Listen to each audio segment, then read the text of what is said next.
आहे दयामय विश्वविहारी घेना दया बाई मोर गुआरी जल स्थल वन गिरी आकाश तोमा नीला समुद्रे प्रकाश तुमे सबुठारु बड़ ठाकुर सदा रहिबी मो तुम दयर आहे दयामय विश्वविहारी घेना दया बाई मोर गुआरी ओम शांति शांति शांति।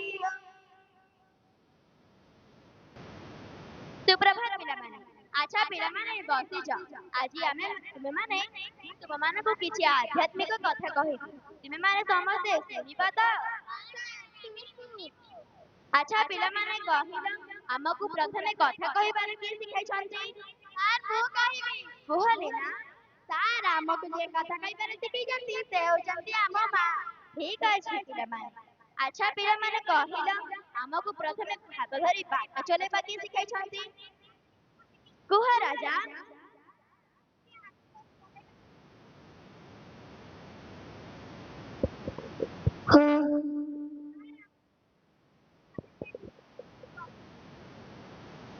तारा हमको जे हाथ धरि चलेबा सिखाइछन्ती से होचन्ती आम बापा ठीक कथा सुनना पिला बुझिलो पिला माने ए दुनियार सबुठारु बड़ दामी जिनिस हेउछन्ती आमर बापा ओ मां बिना बापा मारे गोटे शिशुर जीवन दुखमय अटे बापा मां बिना गोटे नदी रे पार हेबाटा कष्ट साध्य तेणु मार पणत कानी ओ बापर कांध संतान मानकु बड़ हेबारे सहायक होइଥାଏ।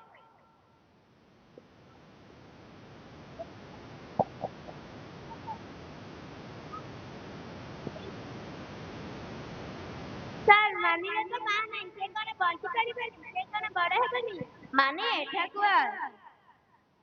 के कहिला मां नथिले छुआ बंची परिबेनी कथारे अछि मां पेट हेले बापा बुद्धि मां जळ हेले बापा दृष्टि तेणु बाबा मध्य छुआर लालन पालन करी ताकु मଣିଷ କରିଥାଏ बुझिलु माने तू मन दुख कर माने जा बस बुझिल पिला माने बाबा मां मानक कथा सबु बेले सुनिब सेमानंकु उपयुक्त सम्मान देब बाबा मां हेउछन्ती हमर चलंती ठाकुर सेमानंकु भक्ति करी आशीर्वाद नेबा एवं सेमानक मुहरे हस फुटाइबा जदि सेमानक मुहरे आखिरे लुह देबा तेबे ताहा आम पई अभिशाप होई हमर अमंगल हेब तेणु सदा सर्वदा बापा मां मानंकु खुशी रे राखिबा।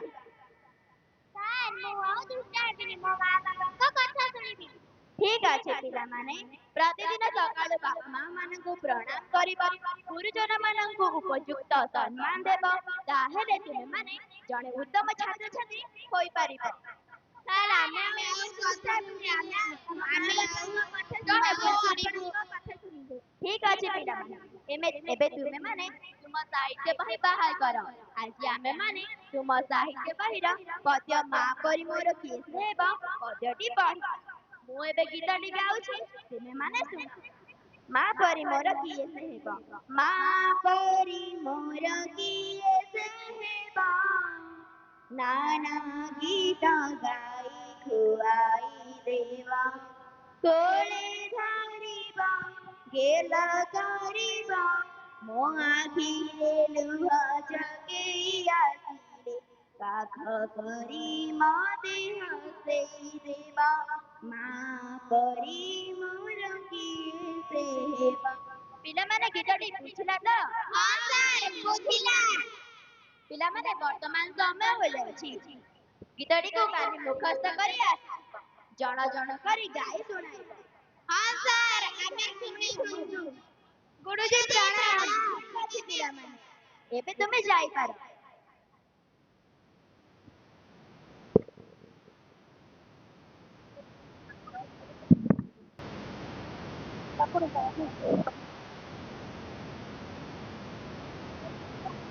गोटे लोक किछि बेलून धरि पिटुथिला ओहे बेलून आम कान्हा पाई नै आइथिले ମୋ ପୁଅ ୟାକୁ ଧରି ଖେଳିବ।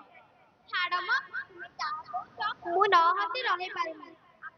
ମାତ୍ର ବର୍ଷେ ହେଉଛି ସେ ପୁଣି ବ୍ୟାଟ୍ ବଲ୍ ଧରି ତୁମେ ତୁମେ ବ୍ୟସ୍ତ ହୁଅନି ଶାନ୍ତି। ଆମ କାହ୍ନା ଆଉ କେଇଟା ଦିନରେ ବଡ଼ ହୋଇ ଏହି ବ୍ୟାଟ୍ ବଲ୍ ଧରି ଏହି ବେଲୁନ୍ ଧରି ଖେଳିବ। ମୋ ପୁଅ ବଡ଼ ହୋଇ ତାର ବାପାର ନାଁ ରଖିବ, ହାକିମ ହେବ, ଘୋଡ଼ାରେ ଚଢ଼ିବ, ଆକାଶେ ଉଡ଼ିବ। ସତରେ ମୁନାକୁ ପାଇ ଆଜି ଆମ ଘର ହସି ଉଠୁଛି। ସତେ କି ଯେପରି ଆମ ହାତରେ ଚାନ୍ଦ ଖସି ପଡ଼ିଛି। ମୁନାକୁ ପାଇ ଆଜି ଆମକୁ କୋଟିନିଧି ମିଳିଯାଇଛି। ମୋ ଧନରେ ପ୍ରଭୁ ତତେ କୋଟି ପରମାୟୁ ଦେଖାନ୍ତୁ। ତୁ ହେଉଛୁ ଆମର ଅନ୍ତର ଓଡ଼ି, ନୟନ ପ୍ରତିମା, ହୃଦ ରତ୍ନହାରା। ତୁମେ ଠିକ କଥା କହିଲୁ ଶାନ୍ତି। ଆମ ପୁରାକୁ ପାଇ ମୁଁ ଆଜି ବହୁତ ଖୁସି। ବୁଢ଼ୀ ମରିଛି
परिगले बसधारी फाटिगले किछि जाय आसे नाही रहिछि रहिबि तोरी पाई रहिछि रहिबि तोरी पाई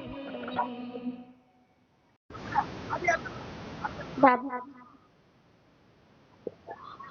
ବାବୁ ବାବୁ ମତେ ଔଷଧ ଦେଇଦିଅ ନହେଲେ ମୋ ମା ମରିଯିବେ ମୁଁ ଅନାଥ ହୋଇଯିବି ପୁରା ପଇସା କାହିଁ ମୁଁ ପରେ ଆଣି ଦେଇଦେବି ଆରେ ଚାଚା ମୋ ମା ମରିଗଲେ ମୋର କଣ ଦୋଷ ଯାଉଛି ତ ମା ପାଇଁ କଣ ମୋର ସକାଳ ବନ୍ଦ ହେଇଯିବ ନା କଣ ଆରେ ଭାଇନା ମୁଁ କଣ ଆପଣଙ୍କୁ ମାଗଣାରେ ମାଗୁଛି ମୁଁ ଦେଇଥିବା ପଇସାର ମାତ୍ର 50 ଟଙ୍କା କମ ଅଛି ମୁଁ ଆପଣଙ୍କୁ ପରେ ଆଣି ଦେଇଦେବି ମୋ ଉପରେ ଭରସା ରଖ ହାତ ଯୋଡୁଛି ଗୋଡ ଧରୁଛି ଦୟା କର ତମ ଗରିବ ମାନଙ୍କ ପୁଣି ଭରସା ହାତରେ ପଡିଲେ ଆଉ ମୁହଁ ଦେଖାଇବ ନାହିଁ ଆରେ ଆରେ ଆରେ ବାପ ଠିଆ ହୁଅ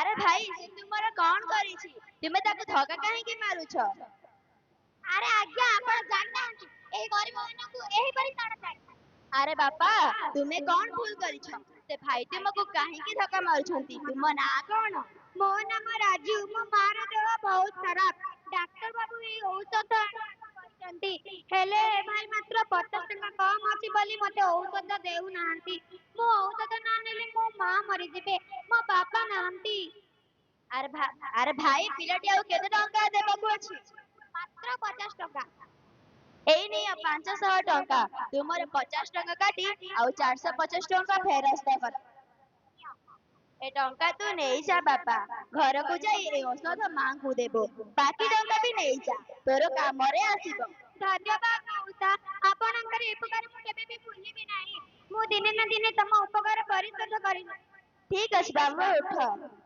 ଆସୁଛି ମଉସା ଠିକ ଅଛି ଆରେ କି ଯୁଗ ଆସିଲା କେଜାଣି ତା ମା ମରିବା ଆଗରୁ ଏହି ଲୋକ ଏମିତି ଦାନ କରି କରି ଆଗ ଏ ଦୁନିଆକୁ ଅଲବିଦା କହିଦେବା ମୂର୍ଖ କୋଠିକାର ଛାଡ଼ ମୋର କଣ ଯାଉଛି ମୋ ଦୋକାନ ଭଲ ତ ଭଲ ବୁଝିଲ ଭାଇ ଏ ଦୁନିଆର ସବୁ ଜିନିଷ ସ୍ଥାୟୀ ନୁହଁ କେତେବେଳେ କାହାକୁ କାହାର ଆବଶ୍ୟକ ପଡିବ ତାହା କହିପାରିବା ନାହିଁ ସମୟ ସମୟ କେତେବେଳେ ଘୁରିଯିବ ତାହା କହି ହବନି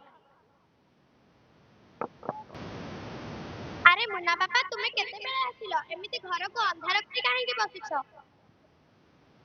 ତୁମର କଣ ହୋଇଛି ତୁମ ମୁହଁ ଶୁଖି ଯାଇଛି କାହିଁକି ନା ଶାନ୍ତି ସେମିତି କିଛି କଥା ନାହିଁ ତାହେଲେ ତୁମେ ମନ ମାରି କାହିଁକି ବସିଛ ତୁମକୁ କେହି କିଛି କହିଲା କି ସ୍କୁଲରେ କିଛି ଅସୁବିଧା ହୋଇଛି କି ନା ସ୍କୁଲରେ କଣ ହବ ସବୁ ଠିକ ଠାକ ଅଛି ତୁମକୁ କହିଥିଲି ଆସିଲା ବେଳେ ମୁନା ପାଇଁ ଔଷଧ ଆଣିବା ପାଇଁ ଔଷଧ ଆଣିଛ ନାଇଁ କଣ ହେଲା କି ଆମ ମୁନାକୁ ସକାଳୁ ପିଲାଟିର ଦେହ ଉଷୁମ ଲାଗୁଥିଲା ପିଲାଟାକୁ ଥଣ୍ଡା ହୋଇଯାଇଛି ଏବେ ଟିକେ ହେଲା ଶୋଇଛି ସେଥିପାଇଁ ମୁଁ ତୁମକୁ ଫୋନ କରି କହିଥିଲି ଆସିଲା ବେଳେ ଥଣ୍ଡା ଜ୍ୱର ଔଷଧ ଆଣିବା ପାଇଁ କଣ କହିଲ ମୋ ମୁନା ଦେହ ଖରାପ ତାକୁ ଜ୍ୱର ହୋଇଛି ତେବେ ମତେ କହିଲ ନାହିଁ କାହିଁକି ମୁଁ ସ୍କୁଲରୁ ଚାଲି ଆସିଥାନ୍ତି କାହିଁ ଚାଲ ତ ଦେଖିବା ଆମ ମୁନାର ଦେହ କିପରି ଅଛି ଓହୋ କି ତାତି ଦେହରେ ଖଇ ଫୁଟୁଛି ଶାନ୍ତି ତୁମେ ଯାଅ ଶୀଘ୍ର ଯାଇ ପାଣି ପଟି ନେଇ ଆସ କାହ୍ନାର ମୁଣ୍ଡରେ ପାଣି ପଟି ପକାଇ ଗୋଡ଼ ହାତ ପୋଛି ଦିଅ ଯାଉଛି ମୁଁ ଯାଉଛି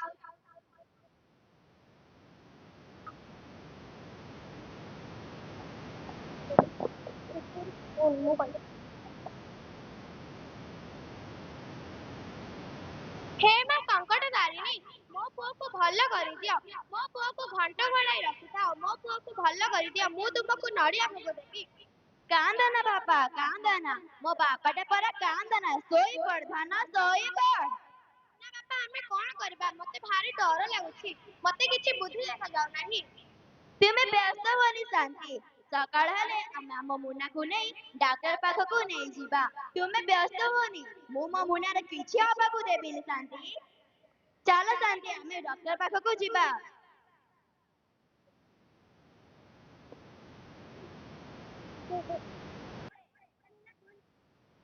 ମ୍ୟାଡାମ କାଲି ରାତିଠାରୁ ମୁନାକୁ ଜ୍ୱର ସାରା ରାତି ଶୋଇନାହିଁ କାଶ ବି ହଉଛି ନାକରୁ ପାଣି ବହି ପଡୁଛି ମୋ ଛୁଆ ଭାରି କଷ୍ଟ ପାଉଛି ସାର୍ ମ୍ୟାଡାମ ମୋ ଛୁଆକୁ ଟିକେ ଦେଖନ୍ତୁ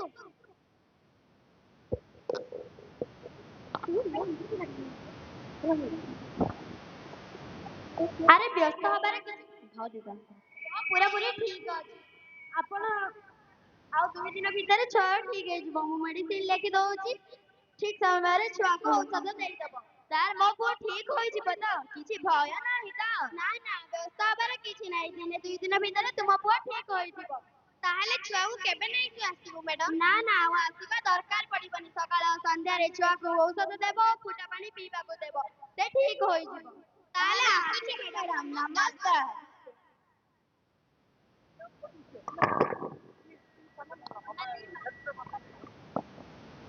ଆରେ ହରିହର, ଆରେ ଦୀନବନ୍ଧୁ, ଆରେ ସାଙ୍ଗ, ଆଜି ଆମେ ଏତେ ଦିନ ପରେ ଦେଖିଛେ, ଚାଲ ଦେଖିକି କଥାବାର୍ତ୍ତା ହେବା, ଦୁଃଖ ଟିକେ ସୁଖ ଟିକେ ହେବା ନା। ହଁ ଚାଲ। ବୁଝିଲୁ ହରିହର, ଏମିତି ସକାଳ ସମୟରେ ବସି କଥା ହେଲେ ନା ମନଟା ଭାରି ହାଲୁକା ଲାଗୁଛି। ଆଉ ତୁମର ଖବର କଣ? ଘରେ ସବୁ ଭଲ ତ? ହଁ ସବୁ ଭଲ। ମୁଁ ତ 2 ଦିନ ହେଲା ଗାଁକୁ ଆସିଛି, ସବୁ ଭଲ। ଆଉ ଭାଉଜ ମୁନା କେମିତି ଅଛନ୍ତି? ମୁନାର ଦେହ ଭଲ ଅଛି ତ? ହଁ, ତୋ ଭାଉଜ ପୁରାପୁରି ଠିକ ଅଛନ୍ତି। ମୁନା ଦେହ ଟିକେ ଭଲ ନଥିଲା। କାଇଁ, କଣ ହେଇଥିଲା କି? ନାଇଁ ମ, ସେମିତି କିଛି ହୋଇନଥିଲା, ଟିକେ ଥଣ୍ଡା ଜ୍ୱର ହୋଇଯାଇଥିଲା। ଡାକ୍ତର ପାଖକୁ ନେଇଥିଲି, ଡାକ୍ତର ଔଷଧ ଦେଇଥିଲେ, ଔଷଧ ଖାଇ ମୁନା ଏବେ ପୁରା ଠିକ ଠାକ ଅଛି। ହଉ ସାଙ୍ଗ, ସ୍କୁଲ ଖବର କଣ? ସବୁ ଭଲ ତ? ହଁ ହଁ, ସ୍କୁଲରେ ସବୁ ଭଲ। ସରକାରଙ୍କ ଯାହା ନୀତି ନୂଆ ନିୟମରେ ଆମ ଶିକ୍ଷକ ସମାଜ ବନ୍ଧା। ନିୟମ ପାଳନ କରୁ କରୁ ସମୟ କେତେ ଶୀଘ୍ର ଚାଲି ଯାଉଛି। ନା ରାତିରେ ନିଦ, ନା ଦିନରେ ଭୋକ। ତ ଘରେ ଆମ କୁନି ମାମା କିପରି ଅଛି? କୁନି ମାମା ତ ଭଲ ଅଛି। ତାର ଠୁକୁଲୁ ଠୁକୁଲୁ ଚାଲି ଓ ମୁର୍ଖି ହସ ଦେଖିଲେ ମୋ ପେଟ ପୁରି ଯାଉଛି। ହଉ ସାଙ୍ଗ, ମୁଁ ଆସୁଛି। ଆରେ ଆରେ, ଏମିତି ଚାଲି ଯାଉଛି କାହିଁକି ଯେ? ଆସୁଛି ଯେତେବେଳେ ଚାଲ, ଟିକେ ଚାହା ପିଇକି ଯିବା ନା। ହଉ ଚାଲ ସାଙ୍ଗ, ଚାହା ପିଇବାକୁ ଯିବା। ଆରେ ଏ ଦୀପୁ, ଚାହା 2 କପ୍ ଆଣିଲୁ। ଆଣୁଛି ଆଜ୍ଞା। ଆଜ୍ଞା ନିଅନ୍ତୁ ଆପଣଙ୍କ ଖାସ୍ ଚାହା। ହରିହର, ପ୍ରତିଦିନ ସକାଳୁ ସକାଳୁ ତୋ ହାତରୁ ଚାହା ପିଇବା ପାଇଁ ଚାଲି ଆସୁଛି। ହଉ ସାଙ୍ଗ, ମୁଁ ଆସୁଛି। ଆରେ ବାପା, କଣ ହୋଇଛି ଏମିତି ହସୁଛୁ ଯେ? ନା ନା ଆଜ୍ଞା, ସେମିତି କିଛି ନୁହେଁ। ଆପଣ ଚା ଟାକୁ ସୁରୁ ସୁରୁ କରି ଫୁଙ୍କି ଫୁଙ୍କି ପିଉଛନ୍ତି ତ, ମତେ ଦେଖି ଭାରି ଭଲ ଲାଗୁଛି। ଆରେ ଶଳା, ପୁଣି ସେଠି ଲାଗି ରହିଲୁଣୁ। ଗୋଟେ ଚାପୁଡା ଦେବି ଯେ ତୋ ବୁଦ୍ଧି ଆସିଯିବ।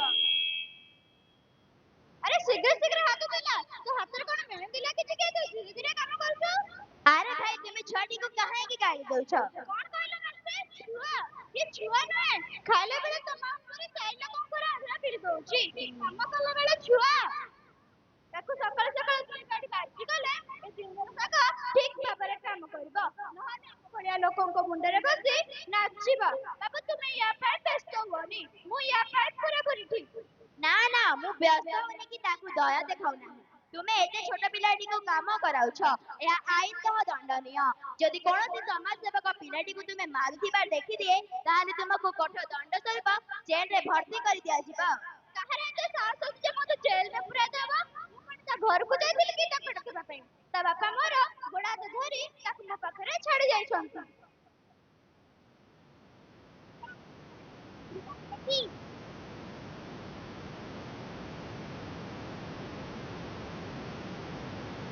ଆଜ୍ଞା ଜୁହାର, ମତେ ଚିହ୍ନିପାରିଲେ କି?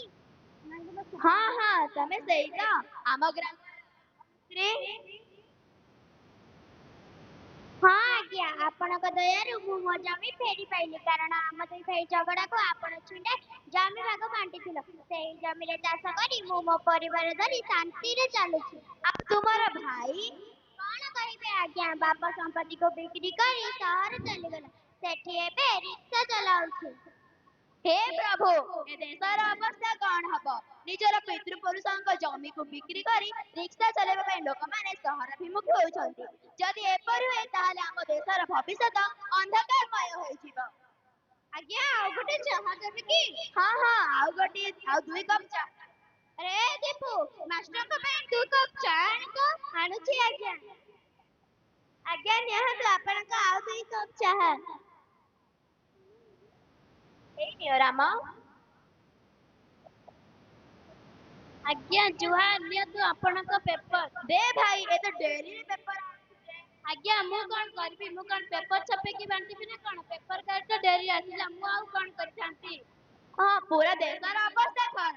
ମୁଁ ବଦଳରେ ଆଉ କଣ କହିବି? ଆଜ୍ଞା ଆସୁଛି।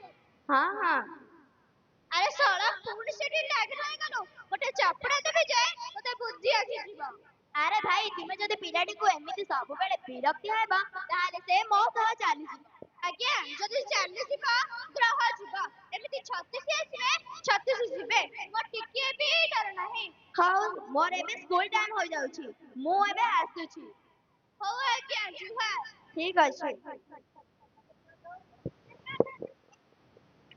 ମୋ ସୁନା ଟପରା ମୋ ଧନ ଟରା ମୋ ସୁନା ଟରା ବୁଝିଲ ଶାନ୍ତି ବାପା ହେବାର ଯେ କି ଆନନ୍ଦ ତାହା ଆଜି ମୁଁ ମୋ ମୁନାକୁ କୋଳରେ ଧରି ଅନୁଭବ କରିପାରୁଛି। ତମେ ଠିକ୍ କହିଛ। ମୁନାର ବାପା ଓ ମା ହେବାର ସୌଭାଗ୍ୟ ମିଳିଥିବାରୁ ମୁଁ ପ୍ରଭୁଙ୍କୁ କୃତଜ୍ଞ ଜଣାଉଛି। ବୁଝିଲ ଶାନ୍ତି ଆମେ ସାଧାରଣ ଚାଷୀ ଘରର ପୁଅ ହୋଇଥିଲୁ ଆମକୁ ସବୁ ସୁବିଧା ସୁଯୋଗ ମିଳିପାରୁନଥିଲା। ବାପାଙ୍କର ଇଚ୍ଛା ଥିଲେ ମଧ୍ୟ ସମ୍ବଳ ନଥିଲା ଆମକୁ ସବୁ ସୁବିଧା ସୁଯୋଗ ଯୋଗାଇବା ପାଇଁ। ହେଲେ ଶାନ୍ତି ତୁମେ ବ୍ୟସ୍ତ ହୁଅନି ମୁଁ ଯେତେଦିନ ପର୍ଯ୍ୟନ୍ତ ବଞ୍ଚିଥିବି ମୁଁ ମୋ ମୁନାର ସବୁ ଖୁସି ପାଇଁ ଚେଷ୍ଟା କରିଦେବି। ମୁଁ ନିଜେ ନ ଖାଇ ତାକୁ ଖୁଆଇବି ନିଜେ ନ ପିନ୍ଧି ତାକୁ ପିନ୍ଧାଇବି ଆଉ ମୁଁ ମୋ ମୁନାର ସବୁ ସୁଖ ପାଇଁ ମୁଁ ନିଜକୁ ଅନ୍ୟ ପାଖରେ ମଧ୍ୟ ବିକ୍ରି କରିଦେବି। ଓହୋ ମୁନା ବାପା ତୁମେ ଏତେ ଚିନ୍ତା କରୁଛ କଣ ଯେ ଆମ ମୁନା ଆମର ସବୁ ଦୁଃଖ ଦୂର କରି ତୁମ ଚରଣରେ ସବୁ ସୁଖ ଅଜାଡ଼ି ଦେବ। ଆମ ମୁନା ଆମର ଶ୍ରବଣ କୁମାର ହେବ। ଆମ ମୁନା ଆମର ବୃଦ୍ଧ ସମୟରେ ଆଶାବାଣୀ ହୋଇ ବାଟ ବଢାଇବ। ତୁମେ ଠିକ୍ କହିଛ ଶାନ୍ତି।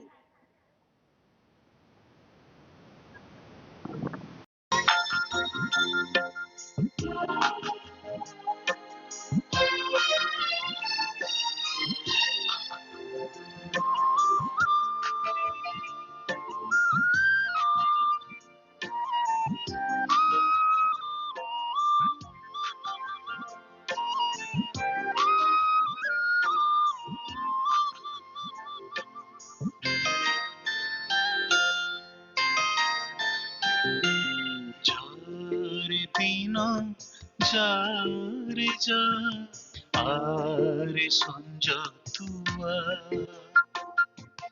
যারে দিন যারে যা আরে সঞ্জ তুয়া জহ্ন তর হিচি চাহি এইনে আসিব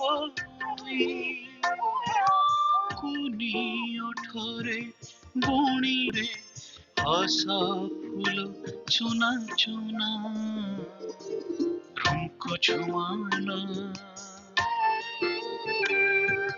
রুঙ্কু ঝুমানা রুঙ্কু ঝুমানা রুঙ্কু ঝুমানা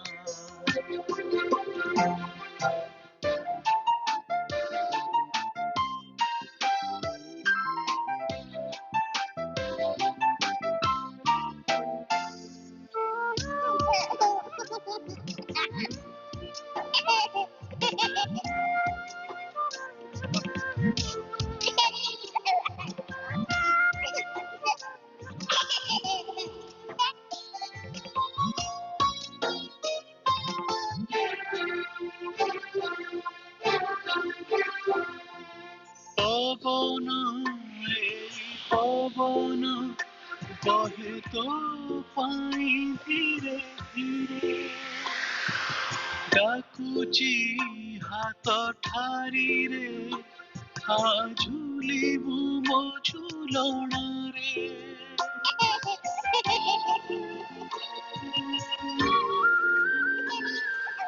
ବଉଦ ଏଇ ବଉଦ ତତେ ଡାକୁଚି ରେ ଦୂରେ ଦୂରେ ଯିବୁ କି বুলি ତା ସାথে নীল আকাশৰ গণৰে কুনি আখিৰে ভৰি দবৰে সপনত সোনা সোনা কুছুমানা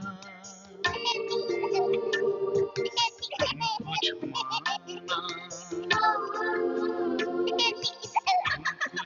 কুছুমানা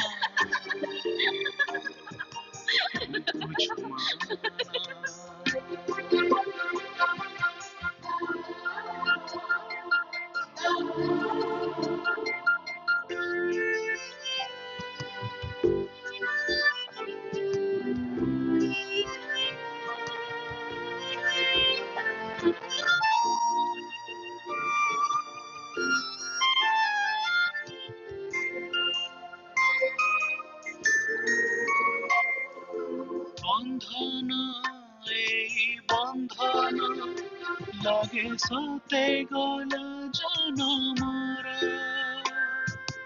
দৈব বোধে চাহিলা পুଣି দেখা হেলা তোর মোর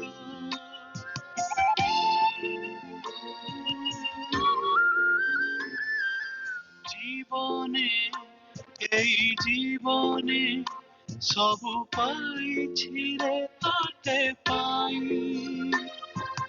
ମୋ ଦିନ ଚାଲି ରେ ଖାଲି ତୋରି ମୁହଁକୁ ଚାହିଁ ଆସିଲୁ ଯଦି ଯିବୁନି ଫେରି ମରିଯିବି ମୁଁ ତୋ ବିନା ରୁଙ୍କୁ ଝୁମନା ରୁଙ୍କୁ ଝୁମନା ରୁଙ୍କୁ ଝୁମନା ରୁଙ୍କୁ ଝୁମନା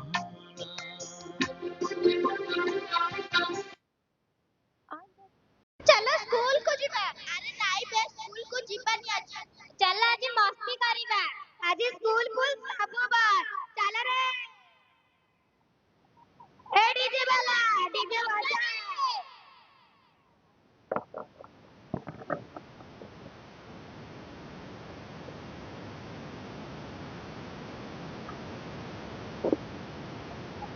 हेलो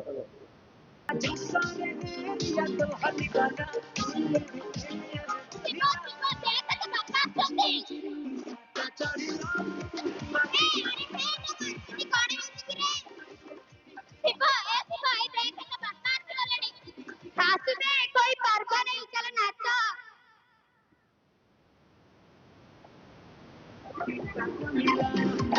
बंद कर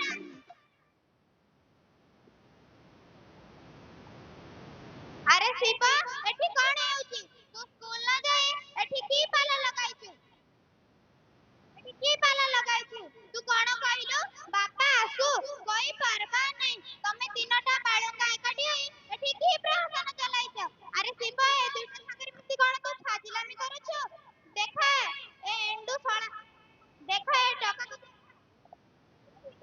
घरे के पाउडर लगाई देइची फळा को देबी पारे हो बाकी छत्तु होई जिबा देखे टका को देखा केते भद्र ता मुख देखिले लागुची केते गोटे गांठी सब नाटरे दिबा किंतु काहा को किछि कहबा नै मौसा मु किछि कर नै ए तने मते बाध्य कर नै आसी संती मु ए माने को कहिलो स्कूल को जिबा को हेले माने मो कथा सुनिले नाही अरे बच्चा चका सकाळु पेटे खाई देई सांग धरी आखडा करबा को चली आसिले मु परा तने कहिले चल बिल को जिबा बिलरे धान गजा मोसा काम बापा जोर कहीं के हाथ को चांचो मार भारी न रख जाएगा कौन कहलो टूट जाएगा ना टूट आएगा थोड़ा मो भाग्य रे तो थोड़ा मो बोल लेखा देइला आम गार लोक मान को पुआ केते काम करिसेंती आम गार सोनी रो पुआ ता बापा सो बिल को जाई काम करूची थोड़ा गोटे धान केरा मध्ये छाडुनी सब परा गोटे गोटे पानी आनुची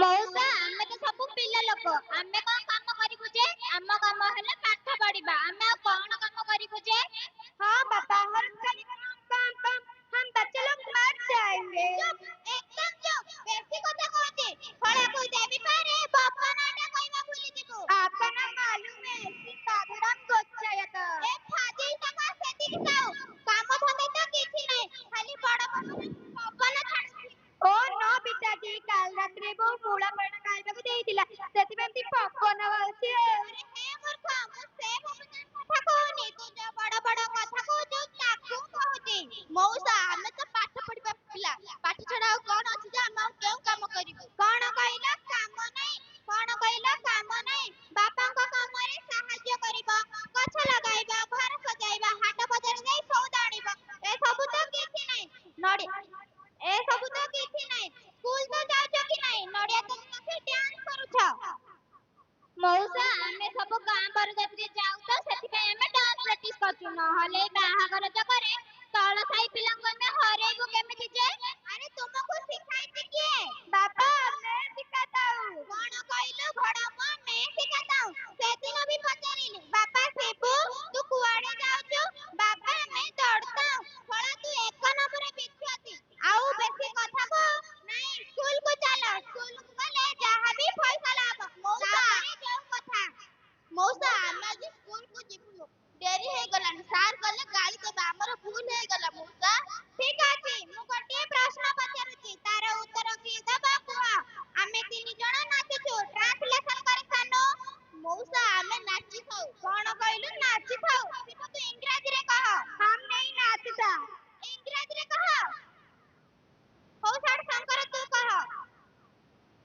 ମୁଣ୍ଡକୁ ଟେକି ଆରେ ମୁଣ୍ଡକୁ ଟେକି ଉପରକୁ ଚାହିଁ ରହିଛୁ ଯେ ଯେମିତି ନଡ଼ିଆ ଗଛରୁ ନଡ଼ିଆ ପଡ଼ିବ। ଇଡିୟଟ ଦେଖ ମୁଁ କରୁଛି। We are dancing for coconut. ଅଙ୍ଗା ଅଙ୍ଗା ଅଙ୍ଗା ଅଙ୍ଗା ଅଙ୍ଗା ଅଙ୍ଗା ଅଙ୍ଗା ଅଙ୍ଗା ଅଙ୍ଗା ସେଟା ହେଡମାଷ୍ଟର କହିବେ। ସ୍କୁଲକୁ ଚାଲ। ଆରେ ତମ ମା ଯେମିତି ଏ ଛୁଆ ସବୁ ସେମିତି। କିଏ ସାଧୁ ଦାଦା କି କଣ ହେଇଛି ରାଗରେ ତମ ହୋଇଯାଉଛ? ଏ ପିଲାଙ୍କୁ ସ୍କୁଲକୁ ଯିବାକୁ ନ ଦେଇ ଏଠି ଅଟକାଇ ରଖିଛ କାହିଁକି? ଆରେ ଏଠାରେ ତ ମୋ ପୁଅ ଶଙ୍କର ବି ଅଛି। କଣ ହେଇଛି ମୋ ପୁଅ ଶଙ୍କରର? ତା ମୁହଁଟା କାହିଁକି ଶୁଖି ଯାଇଛି? ତମେ କଣ କହିଲ କି? କଣ କହିବି? କଣ କହିବି? ଏଣ୍ଡୁ ଏମାନେ ଯେଉଁ କାଣ୍ଡ କରିଛନ୍ତି ନ କହିଲେ ଭଲ। କଣ ହେଇଛି ଦାଦା ଖୋଲିକି କହିଲେ ସିନା ମୁଁ ଜାଣିବି। ବୁଝିଲ ଏଣ୍ଡୁ ଆଜି ଏ ପିଲାମାନେ ସ୍କୁଲକୁ ନ ଯାଇ ନଡ଼ିଆ କଠି ଆସି ଡ୍ୟାନ୍ସ କରୁଥିଲେ। ଏମାନଙ୍କୁ ଦେଖି ମୁଁ ସ୍କୁଲ ହେଡମାଷ୍ଟର ପାଖକୁ ଆଡ଼େଇ ନେଉଛି। ଆରେ ବାପା ଶଙ୍କର ତୁ ସ୍କୁଲ କାହିଁକି ଯାଉନୁ କି ରେ? ବାପା ଲୋ ମୁଁ ପରା ସ୍କୁଲ ଗଲେ ମୋ ମୁଣ୍ଡ ବିନ୍ଧୁଛି।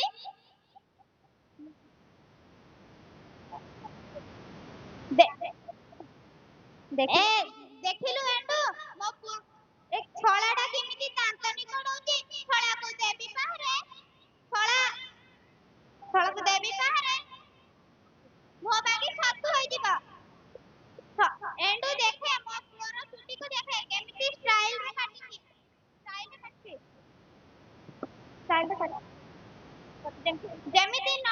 ଯେମିତି ଚାରିପଟେ ମରୁଡ଼ି ଉପରେ ଗଛରେ ଧାନ ରହିଯାଇଛି। ମତେ ଲାଗୁଛି ଏ ଧାନ ଗଛକୁ ଦାନ୍ତରେ କାଟି ଦିଅନ୍ତି। ଏ ବାଳକଟାକୁ ମୋଠାରୁ ପୁଣି 50 ଟଙ୍କା ନେଇଛି। ହେଇ ଦେଖୁନ ଦାଦା ମୁଁ ପରାର ପଛପଟକୁ ଧରି ଏତକ ବାଳ ସଫା କରିଦେଇଛି। ଯାହା ଆଗପଟେ ରହିଯାଇଛି ନା। ଏ ରହ ଏଣ୍ଡୁ ତାକୁ ହାତ ଲଗାନା। ସେ ପରା ପର ପିଲା। କିଏ ବା ପର ଛୁଆ? ସେ ପରା ମୋ ଭାଇ ପେନୁର ଛୁଆ। ଦୁଇ ଜଣ ମିଶି ଯାହା ଦୁଇ ଜଣକ ଛୁଆକୁ ତାଗିଦ କରିଅଛୁ। ଆରେ ଏଣ୍ଡୁ ତୁ ତ ପିଲାବେଳେ ଥିଲୁ ଦଣ୍ଡ ବାଳୁଙ୍ଗା। ତୋ ପୁଅ ବି ବଡ଼ ବାଳୁଙ୍ଗା। ଆରେ ତମର କଣ ଅସୁବିଧା ହଉଛି ଯେ ସ୍କୁଲ ଯିବାକୁ ଇଚ୍ଛା ହଉନି? ଖାଇବା ପିଇବା ଅଣ୍ଡା ସରକାର ସବୁ ତ ଯୋଗାଇଲା। ବହି ପତ୍ର ପୋଷାକ ବୁଟ ତମର କଣ ଅସୁବିଧା ହେଲା ଯେ ସ୍କୁଲ ଯିବାକୁ ଇଚ୍ଛା ହଉନି? ଦେଖ ମୋ ପୁଅକୁ ଦେଖ କେମିତି ଷ୍ଟାଇଲରେ ଚୁଟି କାଟିଛି। ଆଚ୍ଛା ବାପା ଶିବୁ ତୁ କହିଲୁ କାହାର ହେୟାରଷ୍ଟାଇଲ ଭଲ କରି କାଟିଛୁ? ବାପା ବାବୁସାନ।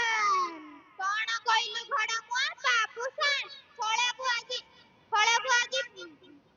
ହିରୋର ନାଁ କହିଲା ବେଳେ ତ ପାଟି ଲାଗୁନି କି ଉତ୍ତର ଭୁଲ ହଉନି। ପାଠ ପଚାରିଲା ବେଳେ ଉତ୍ତର କେମିତି ଭୁଲ ହୋଇଯାଉଛି? ଛଳାକୁ ଦେବି ପାହାରେ ରହିଯା। ତାକୁ ମାରିଦବ ନା କଣ? ଠେଙ୍ଗା ତଳକୁ କର। ନାଇଁ ବା ମୁଁ ସତରେ କଣ ମାରିଦେବି ନା କଣ? ଯାହା ହେଲେ ବି ସେ ପରା ମୋ ପୁଅ। ମୁଁ ପରା ତା ବାପା। ହଉ ଦାଦା ଛାଡ଼। ଯାହା ହେଲେ ବି ଆମ ପିଲାମାନେ ପାଠ ପଢୁନାହାନ୍ତି। ସରକାର ଏତେ ପଇସା ଖର୍ଚ୍ଚ କରି ଏ ସ୍କୁଲକୁ ପୁରା ବାଗେଇ ଦେଲେଣି। ହେଲେ ଆମେ ବାପା ମା ଏ ପିଲାମାନଙ୍କୁ ବାଗେଇ ପାରିଲେ ନାହିଁ। ବୁଝିଲ? ଆଚ୍ଛା ବାପା ଶିବୁ ତୁ କହିଲୁ ତୁ ହଉଛୁ ଚାଷୀ ଘରର ପୁଅ। ତୁ କହିଲୁ ଧାନ କେବେ କଟାଯାଏ? ବାପା ଧାନ ପରା ଖରା ଦିନେ କଟାଯାଏ। କଣ କହିଲୁ ଘୋଡ଼ାମୁହାଁ? ମୋ ପୁଅ କି ଉତ୍ତର ଦେଲା? ତା ମୁହଁକୁ ଲାଜ ନାହିଁ ଯାହା। ହେଇ ଦେଖ ଦାଦା ମୁଁ ମୋ ପୁଅକୁ ପଚାରୁଛି। ଆରେ ବାପା ଶଙ୍କର ଧାନ କେବେ କଟାଯାଏ? ବାପା ଧାନ ପରା ଗ୍ରୀଷ୍ମ ଦିନେ କଟାଯାଏ। ଆରେ ଧାନ ଖରା ବର୍ଷା ଶୀତ କେଉଁ ଦିନ କଟାଯାଏ? ବାପା ଧାନ ପରା ଶୀତ ଦିନେ କଟାଯାଏ। ଦେଖିଲ ଦାଦା ମୋ ପୁଅକୁ ପାଠ ଆସୁଛି। ଖାଲି ଟିକେ ମନେ ପକେଇ ଦେଲେ ସେ ସବୁ କହିଦବ। ତୋ ପୁଅକୁ କିଛି ଆସୁନି ଖାଲି ଠେକ ମାରି କହିବା ଜାଣିଛି। ଆଜି ଗଲା ବେଳେ ମୁଁ ଦେଖିଲି ଏ ତିନି ଜଣ ଭିତରୁ ଜଣେ ହେଉଛି ମନ୍ତ୍ରୀ, ଜଣେ ହେଉଛି ଚାଷୀ ଆଉ ଜଣେ ହେଉଛି କ୍ୟାମେରାମ୍ୟାନ। ତୋ ପୁଅ ହେଉଛି କ୍ୟାମେରାମ୍ୟାନ ଆଉ ମୋ ପୁଅ ହେଉଛି ଚାଷୀ। ଚାଷୀ ଓ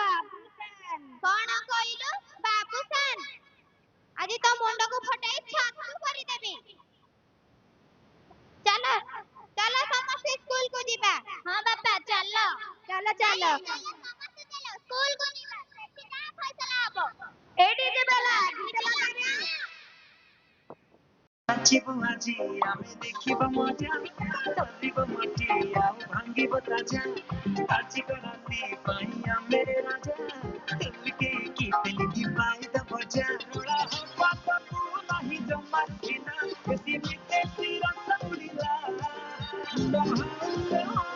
झिमे देला आए रे घरिला चिरिंग चिरिंग साता चढ़िला पूरा तेरी राती ता जमिला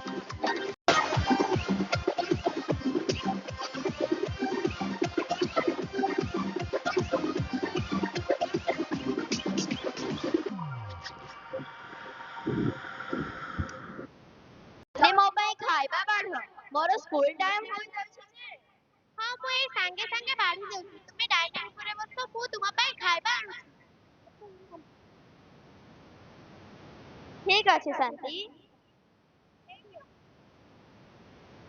ହଁ ହଁ ଶାନ୍ତି ତୁମ ହାତରେ ଏମିତି କି ଯାଦୁ ଅଛି ଯେ ଯେତେ ଖାଇଲେ ବି ମନ ଭାଙ୍ଗୁନି। ସତ ନା କଣ ଯେ ତୁମେ ଏମିତି କହୁଛ ଯେମିତି ଆଜି ପ୍ରଥମ କରି ମୋ ହାତ ରନ୍ଧା ଖାଉଛ। ଶାନ୍ତି ଆଉ ଟିକେ ତରକାରୀ ଦବ ଆଉ ଟିକେ ଥିଲେ ଆଉ ଟିକେ ଦିଅନ୍ତନି ତରକାରୀ ଭାରି ସୁଆଦିଆ ହୋଇଛି ଆମ୍ବୁଲ ରାଇକୁ ବଢିଚୁରାଟା ଖାଇବାଟାକୁ ଆହୁରି ସୁଆଦିଆ କରିଦଉଛି। ଆରେ ପଚାରୁଛ କଣ ଯେ ମୁଁ ପରା ଘରେ ମରା ହୋଇଥିବା ଖାଣ୍ଟି ଗୁଆ ଘିଅ ପକାଇ 2 ଖଣ୍ଡ ରୁଟି ସହ ଘାଣ୍ଟ ତରକାରୀ ବନାଇଛି ଖାସ୍ ତୁମରି ପାଇଁ ତୁମେ ମନ ଖୁସିରେ ପେଟ ପୁରାଇ ଖାଅ ତୁମ ଖୁସି ଓ ଆନନ୍ଦ ହେଉଛି ମୋ ପାଇଁ ଦୁନିଆର ସବୁଠାରୁ ବଡ଼ ଉପହାର। ହଁ ଶାନ୍ତି ତୁମ ପରି ସ୍ତ୍ରୀ ପାଇ ମୁଁ ନିଜକୁ ଭାଗ୍ୟମାନ ମନେ କରୁଛି। ତୁମେ ମୋର ପ୍ରତିଟି କାର୍ଯ୍ୟରେ ପାଦ ସହ ପାଦ ମିଶାଇ ଚାଲିଛ ମତେ ଆଉ କଣ ଦରକାର। ଓହୋ ଶାନ୍ତି ମୁଁ ତୁମ ସହ କଥା ହୋଇ ହୋଇ ଆଉ ଗୋଟିଏ ଅଧିକା ରୁଟି ଖାଇ ଦେଇଛି ମୋ ପେଟ ପୁରା ଭର୍ତ୍ତି ତେଣୁ ସ୍କୁଲରେ ଗଲେ ଢୁଳାଇବି ଯେ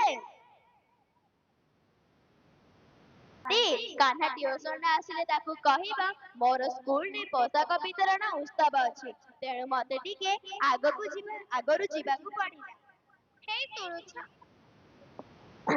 ଶୁଣୁଛ କାହ୍ନା କଣ କହୁଥିଲା ତାଙ୍କ ସ୍କୁଲରେ କୁଆଡେ ପିକନିକ ପଡୁଛି ତା ଶ୍ରେଣୀର ପିଲାମାନେ ହୀରାକୁଦ ସମ୍ବଲପୁର ସାମଲେଇ ମନ୍ଦିର ବୁଲିବାକୁ ଯିବେ ସେ ମଧ୍ୟ ଜିଦ୍ କରୁଛି ଯିବା ପାଇଁ ମୁଁ କହିଲି ବାବାରେ ତୁ ତ ବାପାଙ୍କ ସହ କଥା ହେ ସେ ଯଦି ତତେ ଛାଡିବେ ତୁ ଯିବୁ ମୁଁ ଠିକ କରିଛି ନା। ଶାନ୍ତି ତୁମେ କେବେ କଣ ଭୁଲ କହିଛ ଯେ ଆଜି କହିବ। ହଁ ଶାନ୍ତି ମୋର ସ୍କୁଲ ଟାଇମ ହୋଇଯାଉଛି ମୁଁ ଏବେ ଆସୁଛି ବୁଝିଲ ଶାନ୍ତି କାହ୍ନା ଟିଉସନ ଆସି ତାକୁ ବୁଝାଇ କହିବ ଆଉ ସ୍କୁଲକୁ ଛାଡିବ ତା ଉପରେ ତୁମେ ଜମାରୁ ବି ବିରକ୍ତ ହବନି। ହଁ ତମେ ଯେମିତି କହୁଛ ଯିଏ ଶୁଣିଲେ କହିବ ମୁଁ ତାର ସାବତ ମା ଆଉ ତୁମେ ହେଉଛ ତାର ପେଟର ବାପା। ଓହୋ ନା ଏତେ ରାଗ ମୁଁ ମଜା କରୁଥିଲି ଶାନ୍ତି।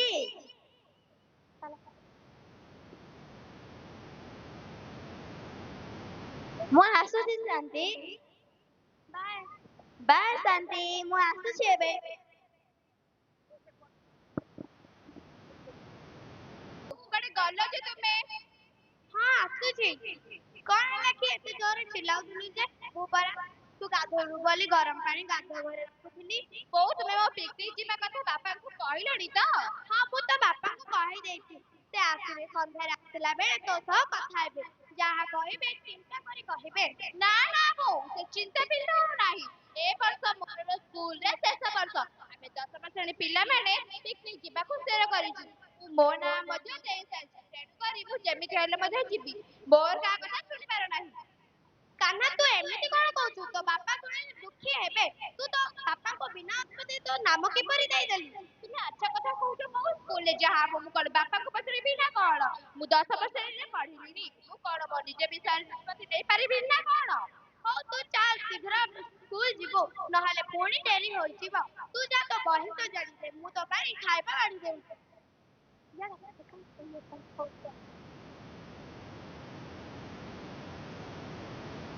କାହ୍ନା କାହ୍ନା ଖାଇବୁ ଆସେ।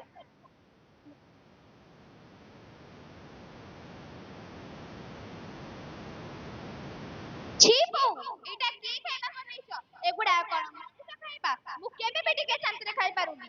ତୋର ପୁଣି କଣ ହେଲା ତୋ ବାପା ତ ଏଇ ଖାଦ୍ୟକୁ ମନ ଖୁସିରେ ଖାଇକି ଗଲେ ତୋର ପୁଣି କଣ ଅସୁବିଧା ହେଲା?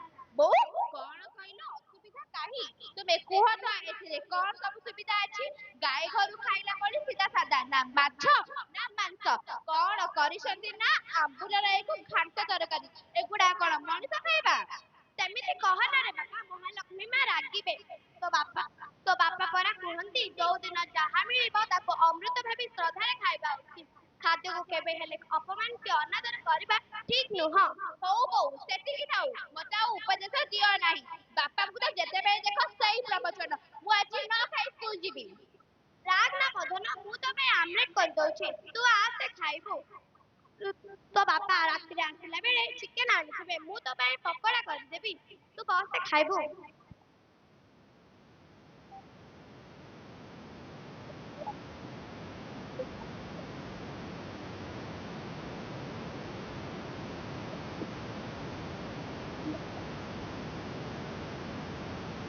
ହଉ ହଉ, ମୁଁ ଏଥର ସ୍କୁଲ ଯାଉଛି। Bye bye. ହେ ପ୍ରଭୁ, ଏ ଛୁଆକୁ ବୁଦ୍ଧି ଦିଅ। ପ୍ରଭୁ ଜଗନ୍ନାଥ, ମୋ ପୁଅର ସବୁ ଆଶା ପୂରଣ କର। ମୋ ପୁଅକୁ ସବୁଦିନ ଘଣ୍ଟ ଘୋଡେଇ ରଖିଥାଅ।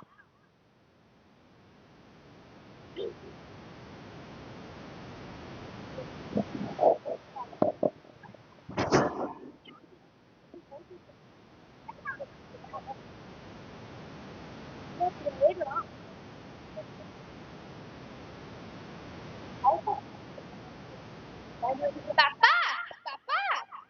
ଆରେ କଣ ହେଲା କି ବାପା, ଏତେ ଖୁସି ଅଛୁ ଯେ? ବାପା, ଏଇ ଦେଖ ମୁଁ ହାତରେ କଣ ଧରିଛି। ଏସବୁ କଣ କିରେ କାହ୍ନା? ମୋ ଧନରାଜ ଏତେ ଖୁସି କଣ ପାଇଁ କି? ବୋଉ, ମୁଁ ଆଜି ସ୍କୁଲରେ ଭାଷଣ ଓ ଚିତ୍ରାଙ୍କନରେ ପ୍ରଥମ ହୋଇଛି। ତେଣୁକରି ମତେ ଏଇ ସିଟ୍ ଓ ସାର୍ଟିଫିକେଟ ମିଳିଛି। ହେଲା ବାପା, ଆୟୁଷ୍ମାନ ଭବ, ଦୀର୍ଘାୟୁ ଯଶସ୍ୱୀ ହୋଇଥା। ବୁଢାଟିଏ ହୋଇଥା ବାପା, ତୁ ଆଗକୁ ଆଗକୁ ଏମିତି ଉନ୍ନତି କରୁଥା। ବାପା, ବାପା, ମୁଁ କାଲି ପିକନିକ ଯିବି। କୋଉଠିକି ଯିବୁ କି? ନଗଲେ ହୁଅନ୍ତାନି, ଆମେ ମିଶିକି ଯାଇଥାନ୍ତେ। ବାପା, ଆମେ ସମ୍ବଲପୁରର ସମ୍ବଲେଇ ମନ୍ଦିର ଓ ହୀରାକୁଦ ଡ୍ୟାମ ବୁଲିବାକୁ ଯିବୁ। ମୁଁ ମୋ ସାଙ୍ଗମାନଙ୍କ ସହ ଯିବାକୁ ଚାହୁଁଛି। ମୋ ସାଙ୍ଗମାନଙ୍କ ସହ ଗଲେ ଯେଉଁ ମଜା, ତୁମ ସହ ଗଲେ ତାହା ଲାଗିବ କି? ଆରେ କାହ୍ନା, ତୁ ତୋ ବାପାଙ୍କୁ ଏମିତି ଜବାବ କଣ ଦେଉଛୁ? ତୁମେ ରୁହ ଶାନ୍ତି, ଆମ ବାପା ପୁଅଙ୍କ ମଝିରେ ତୁମେ କାହିଁକି ବସିଛ? ତୁମେ ଭିତରକୁ ଯାଅ, ମୋ ପାଇଁ ଚାହା କପଟେ ନେଇ ଆସ। ହେଇ ଆସିଲା ବେଳେ ପ୍ଲେଟରେ ମିକ୍ସଚର ଓ ବିସ୍କୁଟ ନେଇ ଆସିବ। ଆମେ ବାପା ପୁଅ ମିଶିକି ଖାଇବୁ। ହଁ, ମୁଁ ଯାଉଛି। ବୁଝିଲୁ କାହ୍ନା, ଏବେ ତୁ ଛୋଟ ପିଲା, ଆଗକୁ ତୁ ବଡ ହୋଇ କେତେ ବୁଲିବୁ। ଏ ବର୍ଷ ତୋର ଦଶମ ବୋର୍ଡ ପରୀକ୍ଷା। এই ସମୟକୁ ନଷ୍ଟ ନ କରି ଠିକ୍ ମାର୍ଗରେ ବିନିଯୋଗ କର। ବାପା, ମୁଁ ଜାଣିଥିଲି ତୁମେ ଏହା ହିଁ କହିବ। ମୋର ସବୁ ସାଙ୍ଗମାନେ ମଧ୍ୟ ଗଲେ, ତାଙ୍କ ବାପା ତ କାହିଁ ମନା କଲେ ନାହିଁ? ମୁଁ ବି ତତେ ମନା କରୁଛି ନା କଣ? ମୁଁ ତ କହୁଛି ତୋ ପରୀକ୍ଷା ସରିଯାଉ, ତାପରେ ତୋ ବୋଉ ତୁ ମୁଁ ମିଶିକି ବୁଲିଯିବା। ନା ନା ବାପା, ମୁଁ ବୁଲିବାକୁ ମନେ କରିଛି ମାନେ ମତେ ବୁଲିବାକୁ ଛାଡ, ନହେଲେ ମୁଁ ଘରୁ କୁଆଡେ ଯିବିନି। ଏମିତିକି ସ୍କୁଲ ମଧ୍ୟ ଯିବି ନାହିଁ। ଆରେ ତୁ କଣ ପାଗଳଙ୍କ ପରି କଥା କହୁଛୁ ଯେ? ଆଜିକାଲି ଯୁଗ କିଛି ଭଲ ନୁହଁ, ପ୍ରତି ମୁହୂର୍ତ୍ତରେ ବିପଦ ମାଡ଼ି ଆସୁଛି। ତେଣୁ ମୁଁ ତତେ ମନା କରୁଛି, ତୁ ତାହା ନ ଶୁଣି କଣ ଜିଦି କରୁଛୁ? ମୁଁ ତୋ ବାପା ନା ତୁ ମୋ ବାପା ଯେ? ହଁ ବାପା, ମୁଁ ଜାଣିଛି ତୁମେ ହିଁ ମୋର ବାପା। ତୁମେ ଯାହା ଚାହିଁବ ତାହା ହେବ। ତୁମେ ଘରର ମୁଖ୍ୟ। ତୁମେ ଘରର ମୁଖ୍ୟ। ତୁମେ ଥିଲେ ସବୁ ଅଛି, ମୁଁ ନଥିଲେ ବି ଚଳିବ। ମୋର ଥିବା ନଥିବା ସବୁ ସମାନ। ବୁଝିଲୁ କାହ୍ନା, ଆମମାନଙ୍କ ମଧ୍ୟରେ କିଏ ବଡ କିଏ ସାନ ନୁହନ୍ତି। ଆମେ ସମସ୍ତେ ସମାନ, କାରଣ ଘରର ପ୍ରତ୍ୟେକ ସଦସ୍ୟକୁ ନେଇ ଘର ହୋଇଥାଏ। ନହେଲେ ତ ଘର ଗୋଟିଏ ଇଟା ପଥରର ନିର୍ଜୀବ ବସ୍ତୁ, ତାକୁ ପରିବାର ମିଶି ଜୀବନ୍ତ କରିଥାନ୍ତି। ଆମେ ସବୁ ହେଉରେ ଗୋଟିଏ ବୃକ୍ଷର ଶାଖା ପ୍ରଶାଖା। ନା ବାପା, ତୁମେ ମିଛ କହୁଛ। ତୁମେ ଘରର ମୁଖ୍ୟ, ମୁଁ କିଛି ନୁହଁ। ଆରେ ବାପା, ଆସ ମୁଁ ତତେ ଗୋଟେ ଗପ କହିବି, ତୁ ଶୁଣ ବସି। ବୁଝିଲୁ କାହ୍ନା, ଦିନେ ଆଖି ନାକ କାନ ସମସ୍ତେ ନିଜକୁ ନିଜେ ବଡ କହିଲେ। କାନ କହିଲା, ମୁଁ ଶୁଣି ପାରୁଥିବାରୁ ତୁମେ ଜାଣିପାରୁଛ। ଆଖି କହିଲା, ମୁଁ ଥିବାରୁ ତୁମେ ଦେଖିପାରୁଛ। ନାକ କହିଲା, ମୁଁ ଥିବାରୁ ତୁମେ ନିଶ୍ୱାସ ପ୍ରଶ୍ୱାସ ନେଇପାରୁଛ। ଏମିତି ସମସ୍ତେ କଥା ହେବା ବେଳେ ପାଟି କହିଲା, ତୁମେମାନେ କିଏ ବଡ ନୁହଁ, ମୁଁ ହେଉଛି ବଡ। ପରିଶେଷରେ ସମସ୍ତେ ପାଟିକୁ ତାତ୍ସଲ୍ୟ କରି ଚୁପ୍ ରହିବାକୁ କହିଲେ। ବିଚରା ପାଟି କାହାକୁ କିଛି ନ କହି ସେ ନିଜେ ନିଜେ ଠିକନା ଯେ ସେ କାହାକୁ କିଛି କହିବନି। ଏଣିକି ସେ ତାର ଖାଦ୍ୟ ଖାଇବା ମଧ୍ୟ ବନ୍ଦ କରିଦେବ। ପାଟି ଖାଦ୍ୟ ନ ଖାଇବା ପରେ ସବୁ ଅଙ୍ଗ ଗୁଡ଼ିକ ଦୁର୍ବଳ ହୋଇଗଲେ ଏବଂ ସେମାନେ ଆଉ କାର୍ଯ୍ୟ ପାରିଲେ ନାହିଁ। ପରିଶେଷରେ ସମସ୍ତେ ପାଟିକୁ ଅନୁରୋଧ କରି କହିଲେ, ଆମକୁ କ୍ଷମା କର, ତୁମେ ଖାଦ୍ୟ ଖାଅ, ନହେଲେ ଆମେ ଆଉ କାମ କରିପାରିବୁ ନାହିଁ। ପରିଶେଷରେ ପାଟି ସମସ୍ତଙ୍କୁ କ୍ଷମା କରି ଖାଦ୍ୟ ଖାଇଲା ଏବଂ ପୁଣି ଥରେ ସବୁ ଅଙ୍ଗ ଗୁଡ଼ିକ କାର୍ଯ୍ୟ କରିବାକୁ ଲାଗିଲା। ଠିକ୍ ଆମ ପରିବାର ହେଉଛି ଏଇ ଆଖି, ନାକ, କାନ, ପାଟି ପରି। ଜଣେ ଅନ୍ୟ ଜଣ ବିନା କିଛି ନୁହଁ। ହଁ ବାପା, ତୁମେ ଠିକ କହିଛ। ମୋର ଭୁଲ ହେଇଯାଇଛି। ମୁଁ ଆଉ ଜିଦ୍ କରିବି ନାହିଁ କି ପିକନିକ ମଧ୍ୟ ଯିବି ନାହିଁ। କଣ କହିଲୁ? ତୁ ପିକନିକ ଯିବୁନି? ତୁ ଅଲଗା ଯିବୁ। ମୋ ପୁଅ ପୁଣି ପିକନିକ ଯିବନି? ତାହା କେବେ କଣ ସମ୍ଭବ? ଓ ଗେହ୍ଲା ବାପା, ଆଇ ଲଭ୍ ୟୁ। ହଁ ସେତିକି। ଶାନ୍ତି, ଶାନ୍ତି। କଣ ଡାକିଲ କି? ହଁ ଶାନ୍ତି, ଶୁଣ, କାଲି କାହ୍ନାର ପିକନିକ ବସ୍ ବାହାରିବ। ତେଣୁ ତୁମେ ଯାଅ, ଶୀଘ୍ର ଯାଇ କାହ୍ନାର ବ୍ୟାଗ ରେଡି କରିଦିଅ। ହଁ, ମୁଁ ଯାଉଛି। ହଁ ହେଲା, ବାପା ଯା, ଖାଇକି ଶୋଇପଡ଼। କାଲି ସକାଳ ହେଲେ ଶୀଘ୍ର ଉଠିବାକୁ ପଡ଼ିବ, ନହେଲେ ତୁ ଶୋଇଥିବୁ ଗାଡ଼ି ଛାଡ଼ି ପଳାଇବୁ। ହଁ ବାପା, ମୁଁ ଯାଉଛି। ମୁଁ ଖାଇକି ଶୋଇ ପଡ଼ିବି। ତୁମେ ମତେ ସକାଳୁ ଶୀଘ୍ର ଉଠେଇଦବ। ହଉ ଶୁଣ କାହ୍ନା, ବସ୍ର ବାହାରକୁ ମୁଣ୍ଡ କାଢିବୁନି, ଚଗଲା ହେବୁନି, ନହେଲେ ଛାଡ଼ିବି। ଯଦି ଏମିତି ଦୁଷ୍ଟ ହବୁ ତାହେଲେ ତତେ ମୁଁ ଛାଡ଼ିବିନି। ମୋ କଥା ପାଳନ କରିବୁ ତ? ଆଜ୍ଞା ବାପା, ନିଶ୍ଚୟ ପାଳନ କରିବି। ବୁଝିଲେ ଶାନ୍ତି, ପିଲାଟିକୁ ଖୁସି ଦେଖିନା ମୁଁ ଆଜି ଭାରି ଖୁସି। କାରଣ ସେ ମୋର ଏକଇରା ବଡ ବିଶିକେଶନ। ତାକୁ ଦୁଃଖୀ କରି କେବେ କଣ ତା ବାପା ଖୁସି ହୋଇପାରିବ? ମୁଁ କଣ ତମକୁ ଜାଣିନି? ତୁମେ ହେଉଛ ନଡ଼ିଆ, ଉପର ଯେତିକି ଟାଣ, ଭିତରଟା ସେତିକି କୋମଳ। ତୁମେ ପରା ତାର ବାପା। ହଁ ଶାନ୍ତି, ମୁଁ ହେଉଛି ତାର ବାପା, ଆଉ ସେ ହେଉଛି ମୋର ଗୋଟେ ବୋଲି ଗେହ୍ଲା ପୁଅ। ଠିକ ଅଛି, ଚାଲ ଶାନ୍ତି।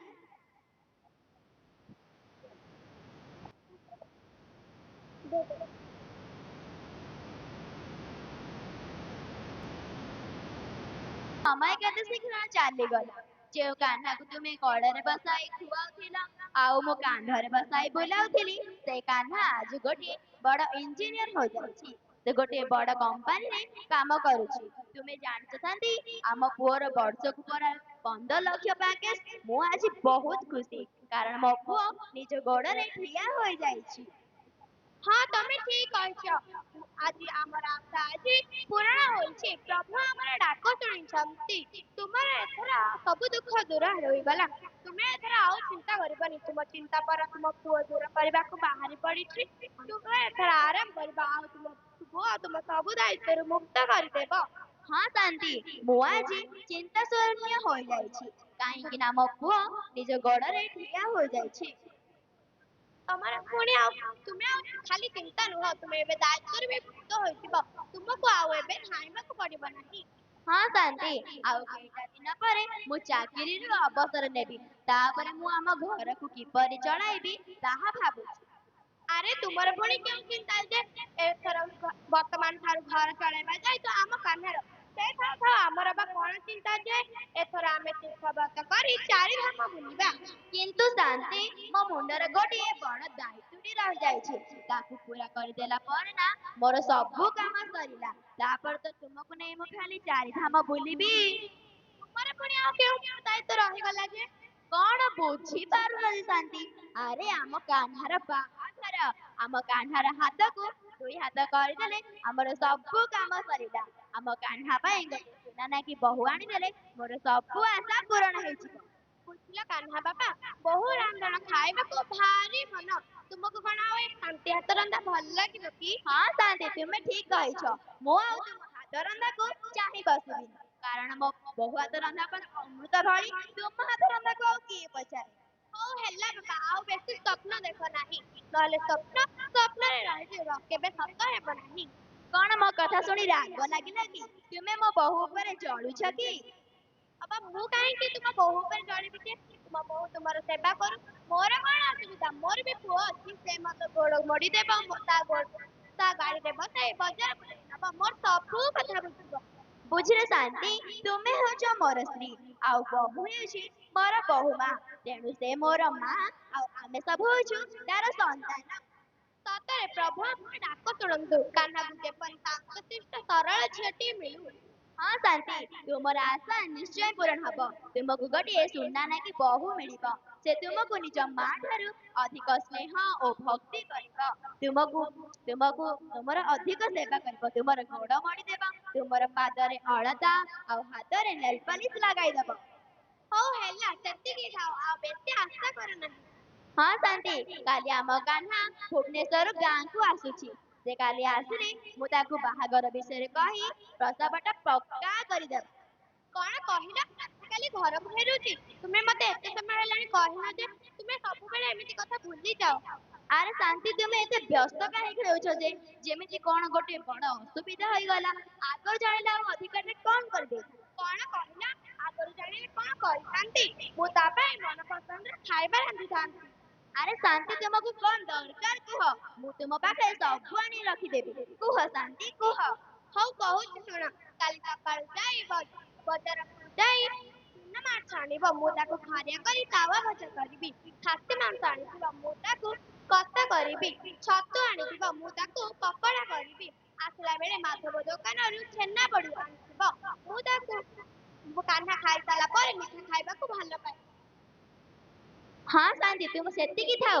ତୁମର ତାଲିକାଟି ବହୁତ ଲମ୍ବା ହୋଇଗଲାଣି। କାଲି ତୁମ ତାଲିକା ଅନୁସାରେ ମୁଁ ସବୁ ଜିନିଷ ଆଣି ରଖିଦେବି। ହେ ଶୁଣୁଛ କାହ୍ନା ବାପା, କାହ୍ନା ଶୋଉଥିବା ରୁମରେ ଭଲ କରି ସଫା କରିଦେବ। ନୂଆ ବେଡସିଟ୍ ପକାଇଦେବ। ବାସ୍ନା ହଉଥିବା ଫୁଲ ତଳେ ରଖିଦେବ, ଯେପରି କାହ୍ନାକୁ କିଛି ବି ଅସୁବିଧା ନୁହେଁ। ବୁଝିଲ କାହ୍ନା ବାପା? କାହ୍ନାକୁ 2 ମାସ ନ ଦେଖି ମତେ ଅନ୍ଧ ପରି ଲାଗିଲାଣି। ସେ ମଧ୍ୟ ଆମକୁ ଏତେ ଦିନ ନ ଦେଖି ବହୁତ କଷ୍ଟରେ ରହୁଥିବ। ସେତିକି ଥାଉ ଶାନ୍ତି। ଆଉ ଏତେ ମନକୁ ମନ ଭାବି ଦିଅନି। ଏ ରାତି ପାହିଲେ ତୁମ କାହ୍ନା ତୁମ ପାଖରେ ଥିବ। ତୁମେ ଯେତେ ଇଚ୍ଛା ମନ ପୁରେଇ ତାକୁ ଗେଲ କରିବ ଆଉ ଦେଖୁଥିବ। ହଉ ଚାଲ, ହାତ ମୁହଁ ଧୋଇ ଆସ, ମୁଁ ତୁମ ପାଇଁ ଖାଇବା ରେଡି କରିଦେବି। ନାଇଁ ଶାନ୍ତି, ଏବେ ନୁହଁ। ମୁଁ ଟିକେ ହରିବାବୁଙ୍କ ସହ ପ୍ରସ୍ତାବ ବିଷୟରେ କଥା ହୋଇ ଆସୁଛି। ସେ କହୁଥିଲେ ଆମ ପାଖ ଗାଁରେ ଗୋଟେ ଭଲ ଝିଅଟିଏ ଅଛି। ତା ବାପା ବି ଜଣେ ଶିକ୍ଷକ। ମୁଁ କଥା ହୋଇ ଆସୁଛି।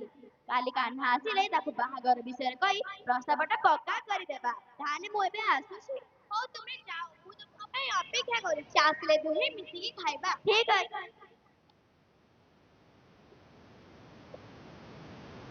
ଚାଲ ତ ଦେଖି କିଏ ଗୋଟେ ଆସିଛି, କବାଟ ଖୋଲ। କାହ୍ନା, କାହ୍ନା, ପ୍ରଣାମ ବୋଉ, ପ୍ରଣାମ। ଆୟୁଷ୍ମାନ ଭବ। ହୋଇଥା ବାପା, ଚାଲ ହାତ ଗୋଡ଼ ମୁହଁ ଧୋଇ ଆସେ। ମୁଁ ତୋ ପାଇଁ ଖାଇବା ବାଢି ଦଉଛି। ବୋଉ ଟିକେ ରୁହ, ମୁଁ ବାହାରେ ଜଣକୁ ଛିଡା କରି ଆସିଛି। ମୁଁ ଯାଏ ତାଙ୍କୁ ନେଇ ଆସେ, ତାପରେ ଆମେ ସମସ୍ତେ ମିଶିକି ଯିବା। ଆରେ କାହାକୁ ବାହାରେ ଠିଆ କରେଇଛୁ? କିଏ କି? ଆରେ ବାପା, ତୁମେ ଅପେକ୍ଷା କର, ସେ ଆସିଲେ ତୁମେ ଜାଣିଯିବ। ଆସ ସୀମା, ଭିତରକୁ ଆସ। ବାପା ମାଙ୍କୁ ପ୍ରଣାମ କରିଛି। ହେଲା ମା, ହେଲା, ଠିଆ ହୁଅ। କାହ୍ନା, ଏ ଝିଅ କିଏ? ଆଉ ଘର କେଉଁଠି? ଏ କଣ ତୋର ସାଙ୍ଗ?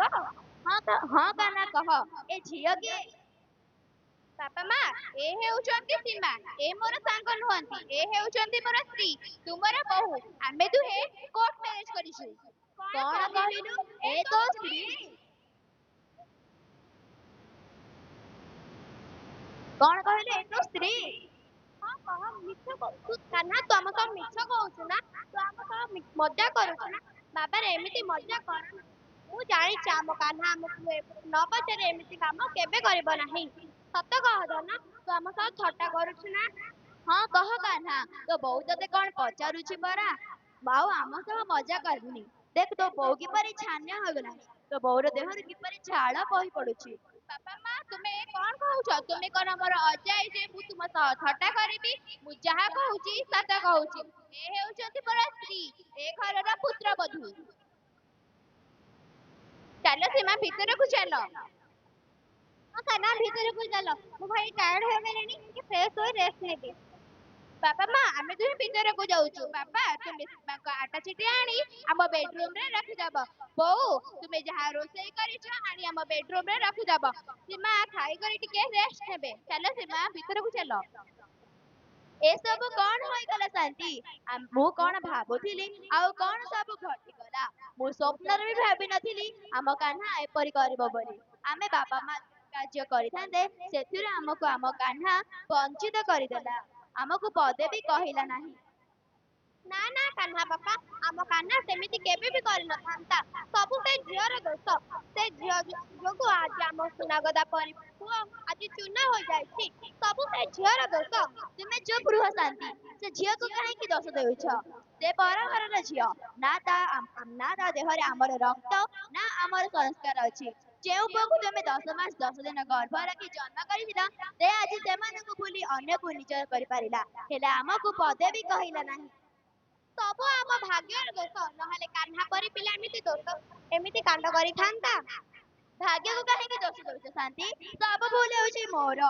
ମୁଁ ବୋଧେ ବାପା ହିସାବରେ ତାକୁ ଠିକ୍ ସଂସ୍କାର ଦେଇପାରିଲିନି। ମୁଁ ଏଇ ହାତରେ କେତେ ଛୁଆଙ୍କୁ ମଣିଷ କରି ଗଢି ପାରିଲି, କିନ୍ତୁ ମୁଁ ମୋ ପୁଅକୁ ଗଢି ପାରିଲି ନାହିଁ। ତୁମେ ନିଜକୁ ଦୋଷ ଦିଅ ନାହିଁ। ମୋ ପରି ଦେବତୁଲ୍ୟ ବାପାଙ୍କୁ ସେ ହତ୍ୟା କରିଛି। ଭାଗ୍ୟ ତାହାର ମନ୍ଦ, ତୁମର ନୁହଁ। ତୁମେ ଆଉ ରାଗ ନାହିଁ ଶାନ୍ତି। ଯାହା ହେଲେ ବି ସେ ଆମର ପୁଅ।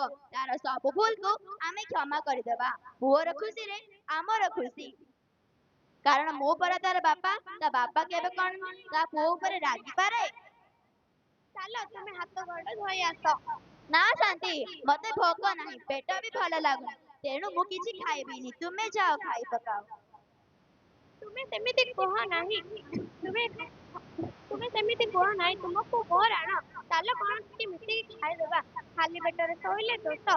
ଚାଲ କଣ ମିଶିକି ଖାଇଦେବା। ହଁ ଶାନ୍ତି, ଚାଲ ମିଶିକି ଖାଇବା। ଭିତରକୁ ଯା।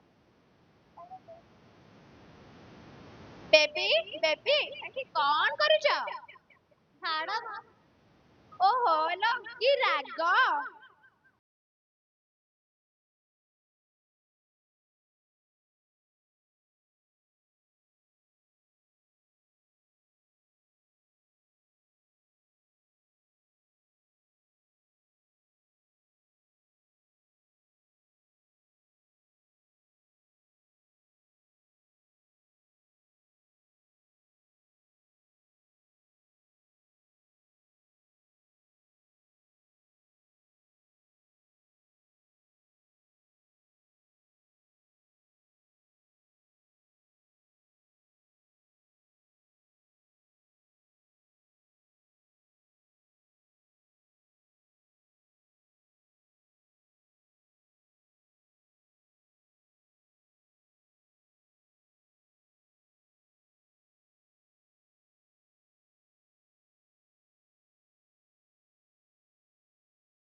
ଲାଜ ଲୋକ ତୁମେ କଣ ଜାଣିନ ସକାଳୁ ବେଟି ନ ବେଲେ ମୋର ମୁଣ୍ଡ ବିନ୍ଧା ଯାଉଛି ବୋଉମା ଯାଉଛି। କଣ ହେଲା କି ବୋଉମା ଛେନା ଗୁଡ଼ଟା ହେଲା ସକାଳୁ ମୋର ମୁଣ୍ଡ ଖରାପ କରନି। ଯାଅ ମୋ ପାଇଁ ଚାହା ନେଇକି ଆସ।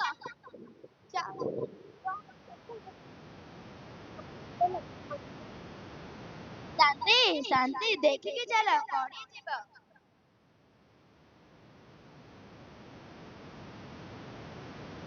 ଶାନ୍ତି ଶାନ୍ତି ଦେଖିକି ଚାଲ ପଡିଯିବ। ବୋହୂମା ଏ ତୁମେ କଣ କରୁଛ? ଶାନ୍ତି କାଲି ରାତି ଠାରୁ କିଛି ବି ଖାଇନାହାନ୍ତି। ତୁମେ ଏତେ କାମ ଯଦି କରିବ ସେ ଯଦି ଏତେ କାମ କରିବେ ତାହେଲେ ଆହୁରି ଦୁର୍ବଳ ହୋଇ ପଡିବେ। କଣ କହିଲି ବାପା ଦେହ ଭଲ ନାହିଁ ଏମିତି କଣ ହୁଏଛି କାମ କରିପାରିବେ ନାହିଁ ଏସବୁ କାମ ନ କରିବାର ବାହାନା।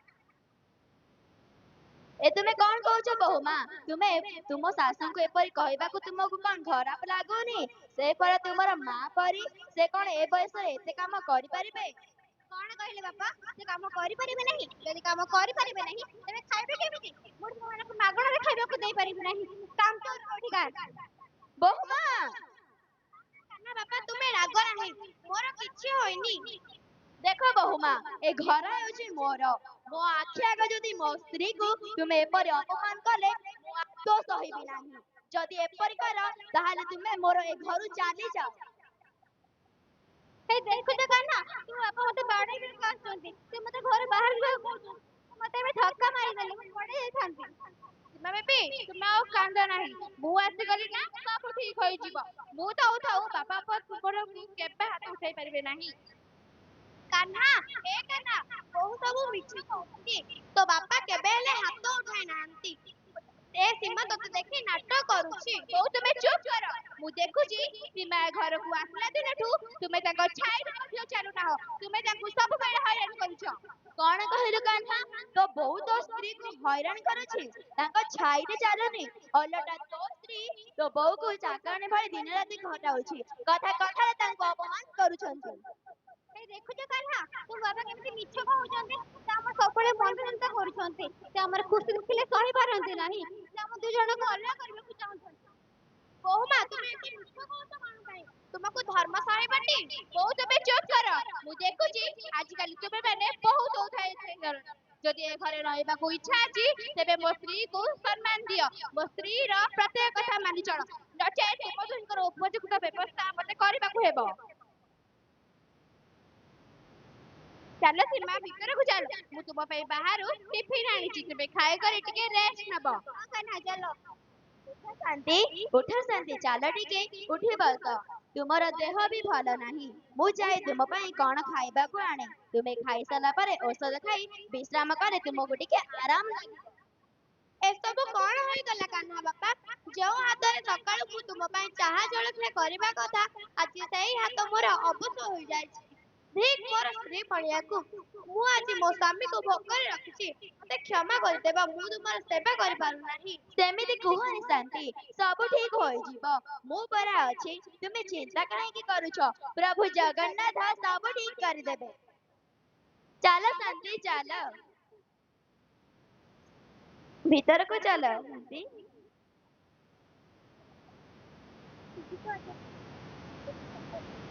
ହଁ ମା।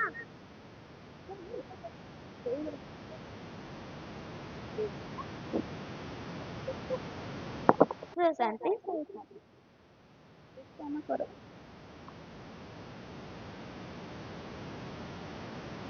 ଆରେ କାହ୍ନା ଆରେ କାହ୍ନା ଦେଖ ତୋ ବୋଉର ଦେହ କଣ ହୋଇଯାଉଛି। ତୋ ବୋଉର ଦେହ ଭଲ ନାହିଁ। ଦିନକୁ ଦିନ ତୋ ବୋଉର ଦେହ ଦୁର୍ବଳ ହେବାରେ ଲାଗିଛି। ମାସର ଶେଷ ହେବାକୁ ଆସିଲାଣି। ମୋ ପାଖରେ ବି ଆଉ ଟଙ୍କା ନାହିଁ। ଔଷଧ କିଣା କିଣିରେ ସବୁ ଟଙ୍କା ଖର୍ଚ୍ଚ ହୋଇଯାଇଛି। ତେଣୁ ତୁ ଏ ଜ୍ୱରଟା ଜମା ଛାଡୁନି। ତେଣୁ ତୁ ଯଦି କୋଉ ବଡ ଡାକ୍ତରଙ୍କୁ ତୋ ବୋଉକୁ ଦେଖାଇଥାନ୍ତୁ ତାହେଲେ ତୋ ବୋଉ ଠିକ ହୋଇଯାଇଥାନ୍ତା। ଏ ଶୁଣୁଛ କାହ୍ନା ଟିକେ ଭିତରକୁ ଆସ। ଦେଖ କାହ୍ନା ତୁମେ ଫାଲତୁରେ ତୁମ ମାଙ୍କ ପିଛା ଟଙ୍କା ଖର୍ଚ୍ଚ କର ନାହିଁ। ଆମର ବହୁତ ଜିନିଷ କିଣିବାର ଅଛି।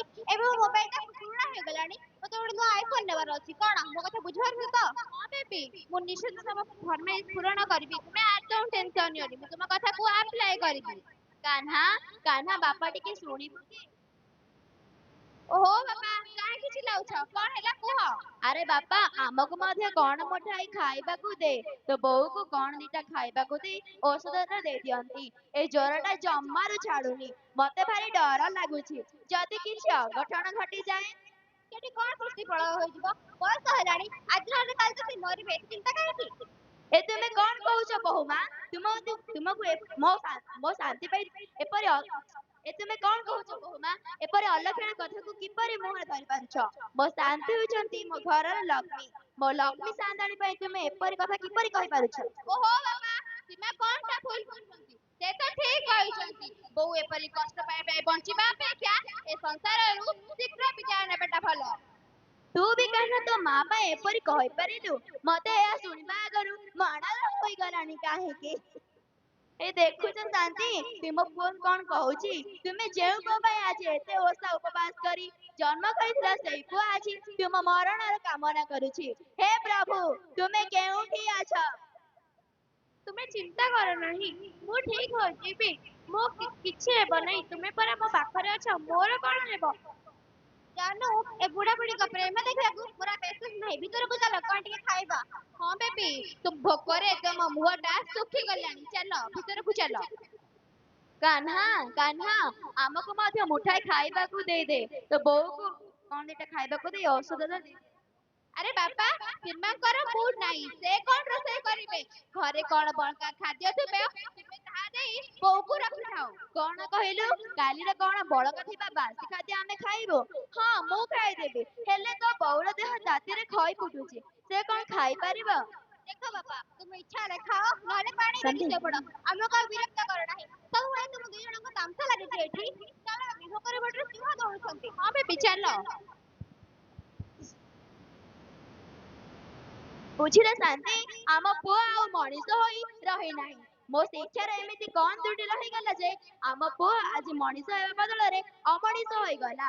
ସତରେ ଶାନ୍ତି ଏ ଦୁନିଆରେ ପୁଅ ଜନ୍ମ କରିବାଟା ଏକ ବଡ ଅପରାଧ।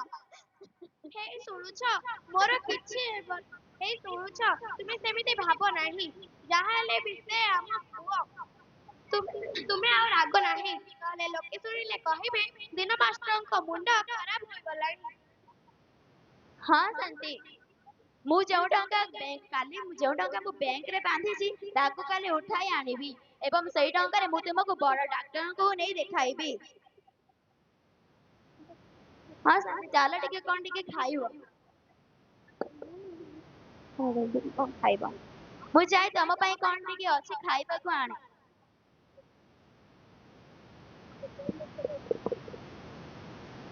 ଶାନ୍ତି ଶାନ୍ତି ଏ ଚୁଡା ଦି ମୁଠା ଥିଲା ନିଅ ଆକୁ ଖାଇଦିଅ। ଆକୁ ଖାଇଲା ପରେ ଔଷଧ ଖାଇବ।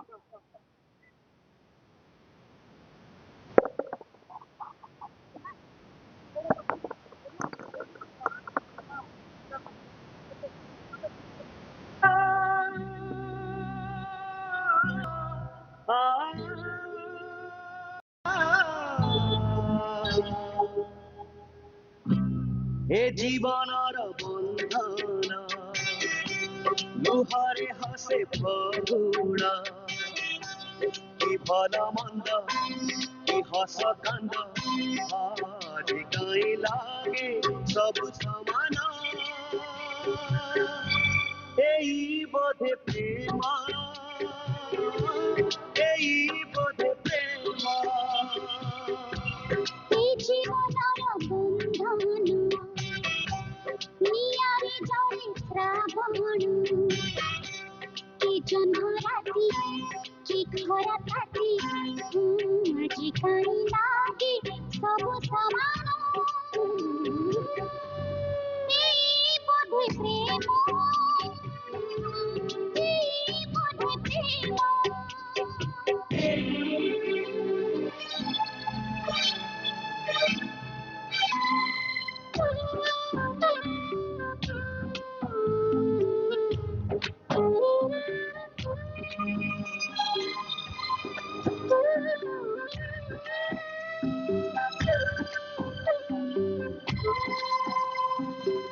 ବୟସର ବଗିଚାରେ କେତେ କଣ୍ଟା କେତେ ଫୁଲ ସମୟର ନାଲି ଚାରି ପାଦ ହୁଏ ଟଣାମଣି ଏ ବାଟରେ ଚାଲୁ ଚାଲୁ କେବେ ମେଘ କେବେ ଝଡ଼ି ହୃଦୟ ହାରିଲେ ଥରି ଝଡ଼ ହୁଏ ଚରିତାରି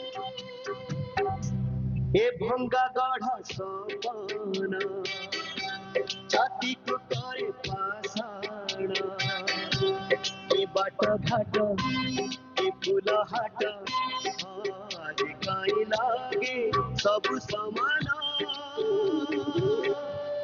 ଏଇ ବୋଧେ ପ୍ରେମ ଏଇ ବୋଧେ ପ୍ରେମ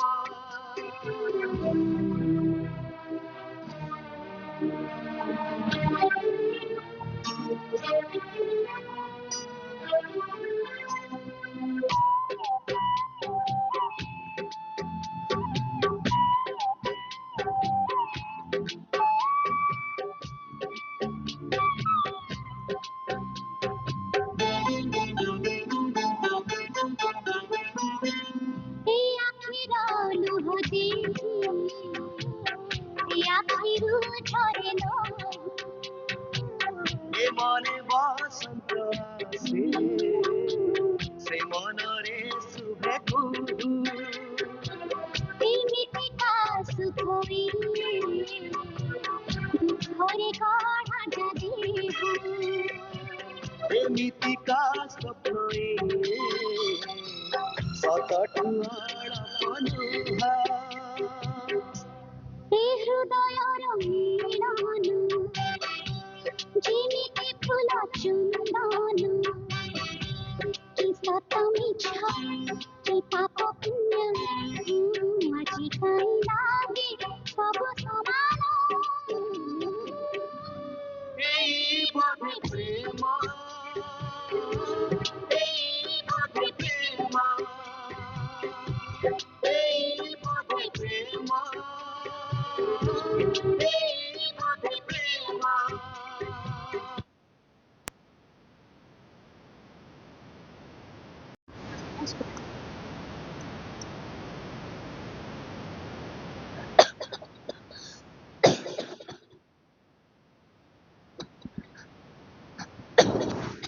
କାହ୍ନା କାହ୍ନା ଶାନ୍ତି ଶାନ୍ତି ତୁମର କଣ ହେଲା ଏପରି ଧଇଁସଇଁ କାହିଁକି ହେଉଛ କଣ ବେଶୀ ଜୋରେ ଭଲ ଲାଗୁନି କି ହେ ଶୁଣୁଛ ମୋର କଣ ହେଇଯାଉଛି ମୋ ଛାତି ବି କାଟୁଛି ତୁମେ ବ୍ୟସ୍ତ ହୁଅନି ଶାନ୍ତି ମୁଁ ତୁମ ପୁଅକୁ ଡାକୁଛି ସେ ତୁମକୁ ଡାକ୍ତର ପାଖକୁ ନେଇଯିବ କାହ୍ନା କାହ୍ନା ବାପା କାହ୍ନା ରେ ଶୁଣ ଓହୋ ବାପା କାହିଁକି ଚିଲ୍ଲାଉଛ କଣ ହେଲା କୁହ देख तो बहू को देख ହେଇଯାଉଛି ରେ ବହୂ ବେବି ବେବି ଏ ଦେଖ ମୁଁ ରେଡି ହେଇଗଲିଣି ଚାଲ ଯିବା ଦେଖିଲେ ଲୁକ୍ରେ ମୁଁ କେମିତି ଦେଖାଯାଉଛି so sweet so beautiful Kanha Kanha Kanha ଏ ବାପା ମୋ ପାଖକୁ ଟିକେ ଆସେ ମୋ ପାଖରେ ଟିକେ ବସ ମୋର କଣ ହେଇଯାଉଛି ହେ ଯାଅନି ଇନଫେକ୍ସନ ହବ ଦୂରେଇକି ରୁହ अरे बापा जा कान्हा जल्दी गाड़ी बाहर कर तो बहू को डॉक्टर पाखକୁ ନେଇଯା ବାପା ମୁଁ କଣ କହୁଥିଲି କି ଆଜି ସୀମାଙ୍କର ଜନ୍ମଦିନ ମୁଁ ତାଙ୍କୁ ନେଇ ବାହାରକୁ ବୁଲିବାକୁ ଯାଉଛି ମୁଁ ଫେରିଲେ ଯାହା ଚିନ୍ତା କରିବି ବାପା ଆମେ ଆସୁଛୁ ଥାଉ ଥାଉ ସେମାନଙ୍କୁ ଆଉ ଡାକ ନାହିଁ ଯାହା ଆମ ଭାଗ୍ୟରେ ଥିବ ତୁମେ ବ୍ୟସ୍ତ ହୁଅନି ଶାନ୍ତି ମୁଁ ଯେଉଁ ଟଙ୍କା ବ୍ୟାଙ୍କରେ ବାନ୍ଧିଛି ତାକୁ କାଲି ଉଠାଇ ଆଣିବି ଏବଂ ମୁଁ ତୁମକୁ ଗୋଟେ ବଡ଼ ଡାକ୍ତରଙ୍କୁ ନେଇ ଦେଖାଇବି ନା ନା ତୁମେ ସେ ଟଙ୍କା ବାହାର କର ନାହିଁ ଆଗକୁ ସେଇଟା ତୁମ ଭବିଷ୍ୟତ ଆଗକୁ ଆମର ତାହା ଭରସା ନା ଶାନ୍ତି ସେ ଟଙ୍କା ମୋର କଣ ହବ ମତେ ମୋ ଶାନ୍ତି ଦରକାର ଟଙ୍କା ନୁହଁ ଆଜି ଆମ ପୁଅ ଆମର କଷ୍ଟ ବୁଝି ପାରୁନି ସେ ଯେତେବେଳେ ବାପା ହେବ ନିଶ୍ଚୟ ତାର ମହତ୍ଵ ବୁଝିବ ତୁମେ ଟିକେ ତୁମ କୋଳରେ ମୋ ମୁଣ୍ଡ ରଖିବାକୁ ଦିଅ ମୁଁ ଟିକେ ଶାନ୍ତିରେ ଶୋଇବି ହଁ ଶାନ୍ତି ଆସ ମୋ କୋଳକୁ ଆସ ମୋ କୋଳରେ ମୁଣ୍ଡ ରଖ ମୁଁ ତୁମକୁ ଟିକେ ଆଉଁସି ଦଉଛି ହେଇ ଶୁଣୁଛ ମୋର କଣ ଯଦି ମୋର କିଛି ହୋଇଯିବ ତାହେଲେ ମୋ ହବକୁ ଛୁଇଁବାକୁ ଦେବ ନାହିଁ। ଶବ କଣ ମୋ ମୁହଁରେ ନିଆଁ ଦେବାକୁ ଦେବ ନାହିଁ। ମତେ କଥା ଦିଅ। ହଁ ଶାନ୍ତି, ମୁଁ ତୁମକୁ କଥା ଦେଉଛି, ମୁଁ ତୁମ କଥା ନିଶ୍ଚୟ ରଖିବି। ଶାନ୍ତି, ଶାନ୍ତି କଣ ହେଲା? ତମେ ଏମିତି ମତେ ଚାହିଁ ରହିଛ ଯେ? କଣ ହେଲା କୁହ ଶାନ୍ତି? ଶାନ୍ତି, ଶାନ୍ତି, ଶାନ୍ତି, ଶାନ୍ତି, ଶାନ୍ତି। ସବୁ କଣ ହୋଇଗଲା ଶାନ୍ତି? ସବୁ କଣ ହୋଇଗଲା? ତୁମେ ମତେ ଛାଡିକି ଚାଲି ଯାଇପାରିବନି ଶାନ୍ତି, ଯାଇପାରିବନି। ଉଠ ଶାନ୍ତି, ଉଠ। ଉଠ ଶାନ୍ତି, ଉଠ। ତୁମକୁ ମୁଁ ନେହୁରା ହେଉଛି। ଉଠ ଶାନ୍ତି, ଉଠ।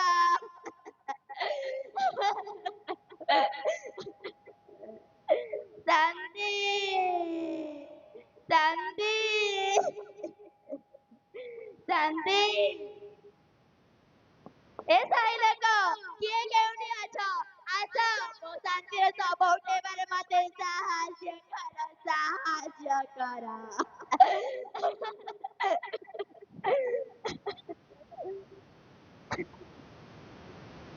ଶାନ୍ତି, ଆହେ ଏତେ କଷ୍ଟରେ ପୁଅଟିକୁ ଜନ୍ମ କରିଥିଲେ ଯେ ସେ ସମୟରେ ମା ମୁହଁରେ ନିଆଁ ଟିକେ ବି ଦେଇ ପାରିଲାନି। ଛି ଛି, ଏ କାହ୍ନାଟା ଏମିତି ଅମଣିଷ ହୋଇଗଲା। ଜନ୍ମ କଲା ମାକୁ ଯାଇ ଶାନ୍ତି, ଶୁଣିଲା। ଏମିତି ଅଯୋଗ୍ୟ ପୁଅ ଜନ୍ମ କରିବା ଶାନ୍ତି। ଅପେକ୍ଷା ଜନ୍ମରୁ ତଣ୍ଟି ଚିପି ମାରିଦେବାଟା ଭଲ। ଆରେ ମାଟା ଜନ୍ମ କରି ପିଲାକୁ ପାଠ ସାଠ ପଢାଇ ମଣିଷ କଲା, ହେଲେ ପୁଅ ମାର ମନ ସମୟରେ ଠିଆ ହେଇ ପାରିଲା ନାହିଁ। ତୁମେ ମାନେ ଚୁପ୍ କର। ମୋ ଶାନ୍ତି ଆଜି ଶାନ୍ତିରେ ଶୋଇଛି। ତୁମେ ମାନେ ପାଟି କଲେ ମୋ ଶାନ୍ତି ଉଠି ପଡ଼ିବ। ଚୁପ୍ କର। ଶାନ୍ତି, ଶାନ୍ତି। ଉଠ ଶାନ୍ତି, ଉଠ। ଶାନ୍ତି, ଶାନ୍ତି, ଶାନ୍ତି, ଶାନ୍ତି। ଉଠ ଶାନ୍ତି, ଉଠ।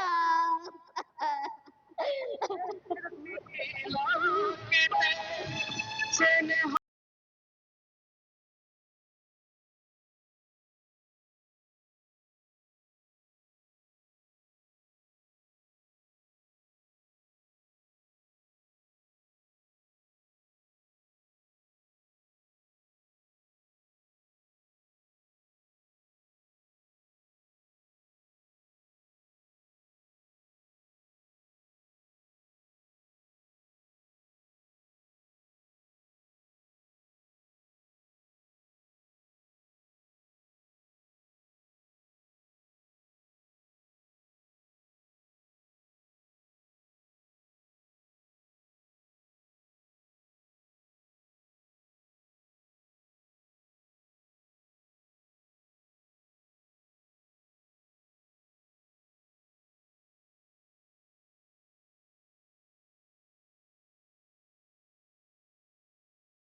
राम नाम हरि नाम राम नाम सत्य है हरि नाम सत्य है राम नाम सत्य है बुझले नहीं बादू धमुला कहीं बुझले नहीं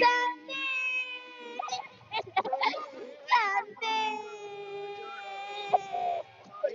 शांति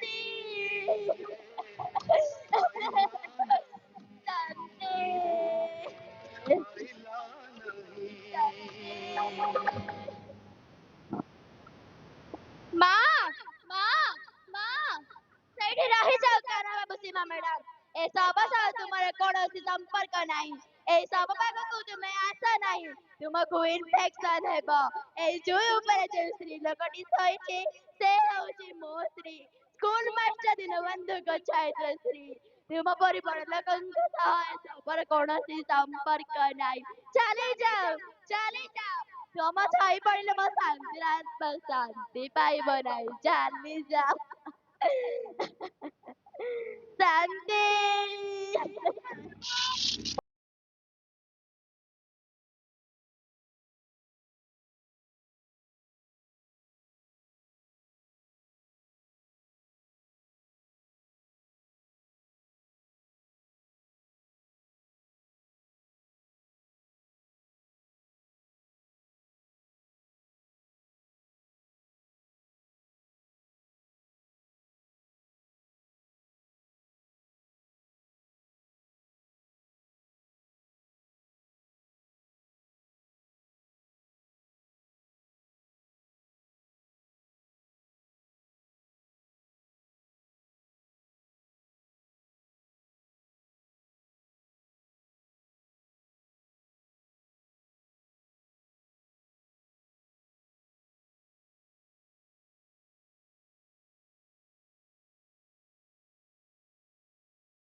ଚାଲ ମୋ ସହ ଖେଳିବା ଆରେ ବାବା ମୋର କଣ ଆଉ ଖେଳିବା ବୟସ ଅଛି ମୁଁ ତୋ ସହ ଖେଳିବି ଯେ ବୁଝିଲ ଜେଜେ ମତେ ତମ ସହ ରହିବାକୁ ବହୁତ ଭଲ ଲାଗୁଛି ତୁମ ପାଖରେ ମୁଁ ଥିଲେ ମତେ ଆଦୌ ବିରକ୍ତ ଲାଗୁନି ଠିକ ଅଛି ଧନ ଆ ମୋ କୋଳକୁ ଆସ ମୁଁ ତତେ ଟିକେ ଗେହ୍ଲା କରିଦେବି ମୋ ବାପାଟାଲୋ ମୋ ସୁନାଟାଲୋ ମୋ ଧାନଟାଲୋ ବୋଲୁ ତୁ ଏଠି କଣ କରୁଛୁ ମୁଁ କଣ ତତେ ଖୋଜୁଛି ତୁ ଆସି ଏଠି ଦେଖ ବାପା ସେ ପିଲାଟା କିଛି ଜାଣୁନି ବୋଲି ଆପଣ କଣ କିଛି ଜାଣିପାରୁନାହାନ୍ତି ଆପଣଙ୍କ ଦେହ ଭଲ ନାହିଁ ସବୁବେଳେ ଖୁବ୍ ହଉଛନ୍ତି ତୁମ ସହ ମିଶିଲେ ମୋ ଗୋଲର ଦେହ ଖରାପ ହେବ ତାକୁ ପୁଣି ତୁମର ଗୋଡ଼ାଇ ପଡିବ କଣ କହିଲ ବୋହୂମା କଣ କହିଲ ବୋହୂମା ମତେ କି ରୋଗ ହେଇଛି ଯେ ଗୋଲକୁ ଡେଇଁ ପଡିବ ଶୀତ ଦିନ ଯୋଗୁଁ ଅତ୍ୟଧିକ ଥଣ୍ଡା ଯୋଗୁଁ ଟିକେ କାଶ ହଉଛି ସେଥିରେ ତମେ କହୁଛ ଗୋଲକୁ ମୋ ପାଖକୁ ଆସିବା ପାଇଁ ମନା କରୁଛ ଆରେ ଗୋଲୁ ତୁ ମନା କରିଥିଲା ତ ବୁଢା ପାଖକୁ ଆସିବୁ ନାହିଁ ବୋଲି କି ଅପରିଷ୍କାର ଦୁର୍ଗନ୍ଧ କରୁନି ଜାଗାରେ ତୁ ପୁଣି ଆସି ଏଠି ଶୋଇଛୁ ଦେଖ ଗୋଲୁ ମୁଁ ତମକୁ ଶେଷର ପାଇଁ କହୁଛି ତୁ ଏ ବୁଢା ପାଖକୁ କେବେ ବି ଆସିବୁ ନାହିଁ ଏ ତୁମେ କଣ କହୁଛ ବୋହୂମା ତୁମକୁ ଟିକେ ଖରାପ ଲାଗୁନି ମୁଁ ପରା ତୁମ ଶ୍ୱଶୁର ବାପା ପରା ମାମା ମାମା ତୁମେ କାହିଁକି ଜେଜେଙ୍କୁ ଗାଳି ଦଉଛ ସେ ଘର ସବୁଠାରୁ ବଡ ତୁମେ କହିଥିଲ ବଡ ଲୋକର କଥା ଶୁଣିବୁ ନହେଲେ ଠାକୁର ରାଗିବେ। ଆଉ ତୁମେ କିପରି ଜେଜେଙ୍କୁ ଗାଳି ଦଉଛ? ତୁମ ଉପରେ କଣ ଠାକୁର ରାଗିବେନି? ତୁ ଚୁପ କର, ତା ଭିତରକୁ ଯା। ଏ ବୁଢା ବା ମଣିଷଟାକୁ ବିଗାଡ଼ି ଦେଲାଣି। ଆଗ ପୁଅ ଶୋନ୍ତୁ, ତାପରେ ତୁମ ସହ କଥା। ବୋହୁମା ଟିକେ ଶୁଣିବ। କଣ ହେଲା ଶୀଘ୍ର କୁହ, ମୋର ସମୟ ନାହିଁ। ମୋତେ ପୁଣି କ୍ଲବକୁ ଯିବାର ଅଛି। ମୁଁ କଣ କହୁଥିଲି କି ବୋହୁମା, ଏ ବାରଣ୍ଡାରେ ବହୁତ ଶୀତ, ଚାରିଆଡୁ ପବନ ମାଡି ଆସୁଛି। ତୁମେ ଯଦି କାହ୍ନାକୁ କହି କିଛି ଟିକେ ବେଢେଇବାର ବ୍ୟବସ୍ଥା କଲେ ମୁଁ ଟିକେ ଶାନ୍ତିରେ ଶୋଇଥାନ୍ତି। ଏ ଥଣ୍ଡା ଯୋଗୁ ମତେ କାଶ ହଉଛି, କାଶି କାଶି ମୋର ଛାତି କାଟୁଛି। କଣ କହିଲ? ତୁମ ଛାତି କାଟୁଛି? ତୁମ ପୁଅ ଔଷଧ ଆଣିବେ। କଣ କହିଲ? ତୁମ ଛାତି କାଟୁଛି? ସବୁବେଳେ ଖୁ ଖୁ ହଉଛ। ତୁମେ କଣ ଜାଣିନ? ସକାଳେ ହେଲେ ତୁମ କମ୍ପାନୀକୁ ଆମ କ୍ଲବ ପାର୍ଟିକୁ ଯିବି। ମୁଁ ଆଉ କଣ କରିବି? ତୁମେ କାହ୍ନାକୁ କୁହ ମୋ ପାଇଁ ଆସିଲା ବେଳେ ଟିକେ ଔଷଧ ନେଇ ଆସିବ। ମୁଁ ଔଷଧ ଖାଇଲେ ମତେ ଟିକେ ଭଲ ଲାଗିବ। କଣ କହିଲ? ତୁମ ପୁଅ ତୁମ ପାଇଁ ଔଷଧ ଆଣିବେ? ଆଉ ଔଷଧ କାହିଁକି ଆଣିବେ? ମୁଁ ତାଙ୍କୁ କହିଦେବି ବିଷ ନେଇକି ଆସିବେ। ତ ଖାଇଦେଲା ପରେ ତୁମ ସବୁଦିନ ପାଇଁ ଶାନ୍ତିରେ ଶୋଇଯିବ। ଏ ତୁମେ କଣ କହୁଛ ବୋହୁମା? ତୁମକୁ ଟିକେ ଖରାପ ଲାଗୁନି? ମୁଁ ପରା ତୁମର ଶ୍ୱଶୁର, ବାପା ପରା।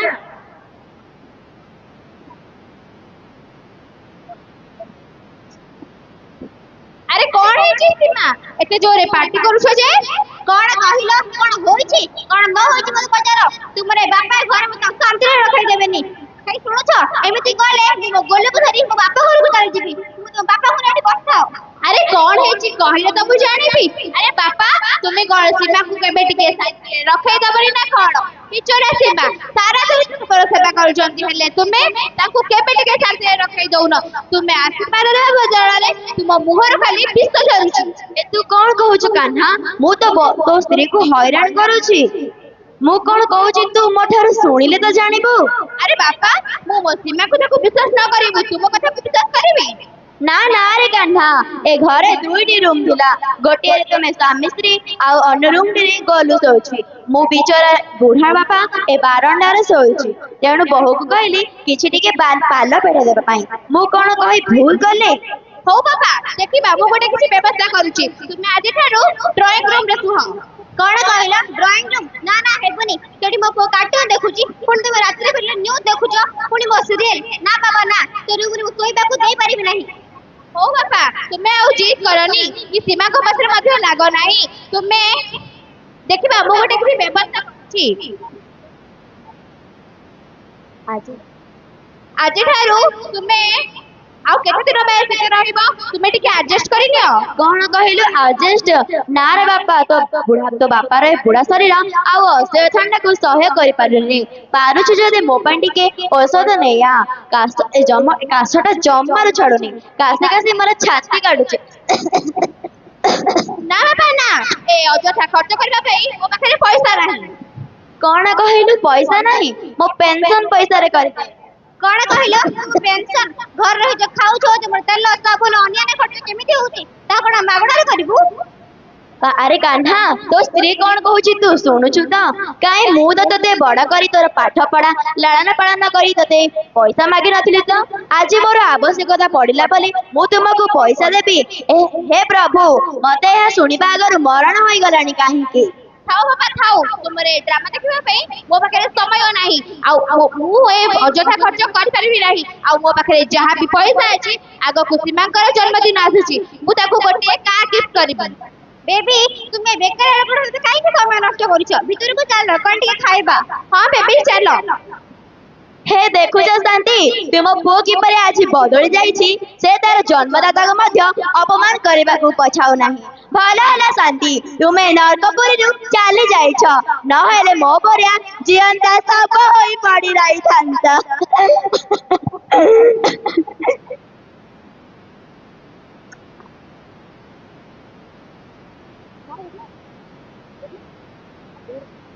ଶୁଣୁଛ କାହ୍ନା, ତୁମ ବାପାଙ୍କୁ ଦେଖି ନା ମୋ ମୁଣ୍ଡ ପୁରା ଗରମ ହେଇଯାଉଛି। ଯେତେବେଳେ ଯେଉଁଆଡେ ଯାଉ ଆସ ବାରଣ୍ଡାରେ ପଥର ପରି ଚାହିଁ ବସିଥାନ୍ତି। ଆରେ ସୀମା, ତୁମେ କାହିଁକି ତାଙ୍କ ଆଡେ ନଜର ପକାଉଛ? ତୁମେ ଭାବ ଯେ ଗୋଟିଏ ଅଦରକାରୀ ନିର୍ଜୀବ ବସ୍ତୁ ପଡି ରହିଛି, ତୁମେ ତାଙ୍କୁ ଦେଖି ତୁମ ରକ୍ତକୁ ଜଣାଉ ନାହିଁ। ଇଗ୍ନୋର କର। କେତେ ଅଣଦେଖା କରିବି? ତୁମର ବାପା ଯଦି କିଏ କେଉଁଟା ଥାନ୍ତେ, ତାହେଲେ ମାସ ଦୁଇ ମାସ ଘରୁ ପଳାଇଲେ ଟିକେ ଶାନ୍ତି ଲାଗିଥାନ୍ତା। ହଁ ସୀମା, ମୁଁ ବି ସେଇଆ ଭାବୁଥିଲି। କେବେ କେଜାଣି ଆମକୁ ଏ ଝାମେଲାରୁ ମୁକ୍ତି ମିଳିବ। ତୁମେ ଜାଣିଛ କାହ୍ନା, ତୁମେ ତୁମେ ଆମ ପାଇଁ ଖାଇବାକୁ ନେଇକି ଆସିଲା ବେଳେ ତୁମ ବାପା ଠାରୁ ଲୁଚେଇକି ଆଣିବ। ସେ ଖାଦ୍ୟ ସେ ଦେଖିଲେ, ସେ ଖାଦ୍ୟ ଆମେ ଖାଇଲେ ଆମ ଦେହ ଖରାପ ହେବ। ଏ ଦେଖୁନ, କାଲି ଗୋଲଡ ଖାଇବା ତୁମ ବାପା ଦେଖିଥିଲେ, କାଲି ପୁରା ଗୁଲୁକୁ 4-5 ଥର ଝାଡା ବାନ୍ତି ହୋଇଛି। ହଁ ସୀମା, ତୁମେ ଠିକ କହିଛ। ସେ ବାପା ନୁହଁ ତ ଗୋଟେ ଡାହାଣୀ। ତାଙ୍କ ଆଖି ଯଦି ଆମ ଉପରେ ଏମିତି ପଡି ରହେ, ତାହେଲେ ଆମର ସୁନାନ ସଂସାର ନଷ୍ଟ ହୋଇଯିବ। ମୋତେ ମୋ ପରିବାରକୁ ବଞ୍ଚେଇବାକୁ ହେଲେ କିଛି ଗୋଟେ ବ୍ୟବସ୍ଥା କରିବାକୁ ହେବ। କଣ କରିବା, ଏଗୁଡାକ ଘରୁ ବାହାର କରିଦେଲେ ଗୋଟେ ଅଳିଆ ହଟିଯିବ। ହଁ ସୀମା, ତୁମେ ଠିକ କହିଛ। ମୁଁ କାଲି ବାପାଙ୍କୁ ମନ୍ଦିର ନେବି କହି ଘର ଠାରୁ ବହୁ ଦୂରେ ଛାଡି ଦେଇ ଆସିବି।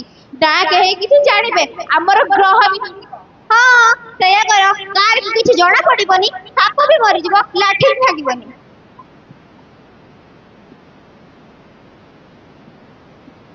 हे प्रभु, सदाए तुमे कौन पत्थर हो जाइछ? मोर कष्ट कौन तुमको देखा जाऊ नहीं? मोर डाक कौन तुमको शुभा जाऊ नहीं? जेउ पुओ को मु तुमको आज एते डाकुथिली, सेही पुओ आज तार रास्तार कंटा भाबी मते रास्ता गड़े फिंगी देबा पई चाहूची। मु पुओ रूपरे गोटे अजात शत्रु जन्म करिथिली, जे कि निजर स्वार्थ पई मो भलिया बापा को रास्तार अळिया भाबी फिंगाड़ी देबा पई चाहूची। हे मोर भाई और भौणी माने, मु तुम मानक एतिकी अनुरोध करूची, एपरि पुओ जन्म करबा अपेक्षा आंठु कुड़ा हेबा भल। हाँ, मु बा कौन करबी, मोर देह हाथ थरी जाउची। काली ठारू पेटरे दानाटिए भी पड़िनी, पादटिए चालिबाकु मध्य बल पाउनी। मो देह हाथ झिमझिम होई गलानी। जहा हेले भी मते मो पुओ उठिबा आगरु ए घर छाड़ी चाली जीवाकु हेबो। चलो शांति, आमे ए घर छाड़ी चाली आसबा। तुमे हेउछ मोर प्रकृत धन, तुमर मूल्य ए हतबाग पुओ बुझिब नाही। मते घर बाहर कला परी तुम फोटो को मध्य डस्टबिन रे फिंगाड़ी देब। मु ए घर छाड़ी चाली जीवा पूर्वरु प्रभु जगन्नाथ जगन्नाथଙ୍କୁ एतिकी प्रार्थना करूछी, प्रभु ताकू सद्बुद्धि दियंतु, तार सर्वविध कल्याण करंतु एवं से तार परिवार सह खुशी रे रहू। ए गरीब निसहाय बापार एतिकी गुहारी, कारण से मोर पुओ, मु परा तार बापा। हाँ, मु तार बापा।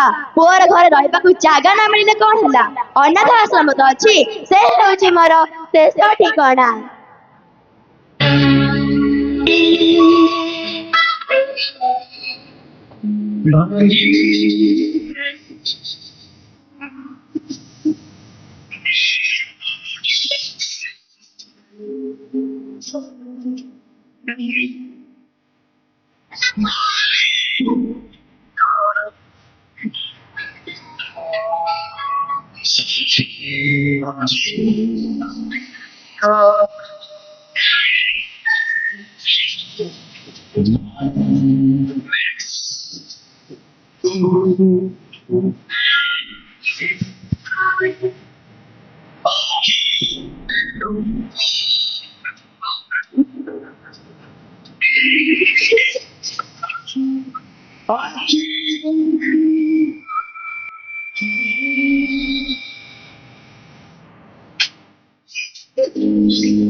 कौन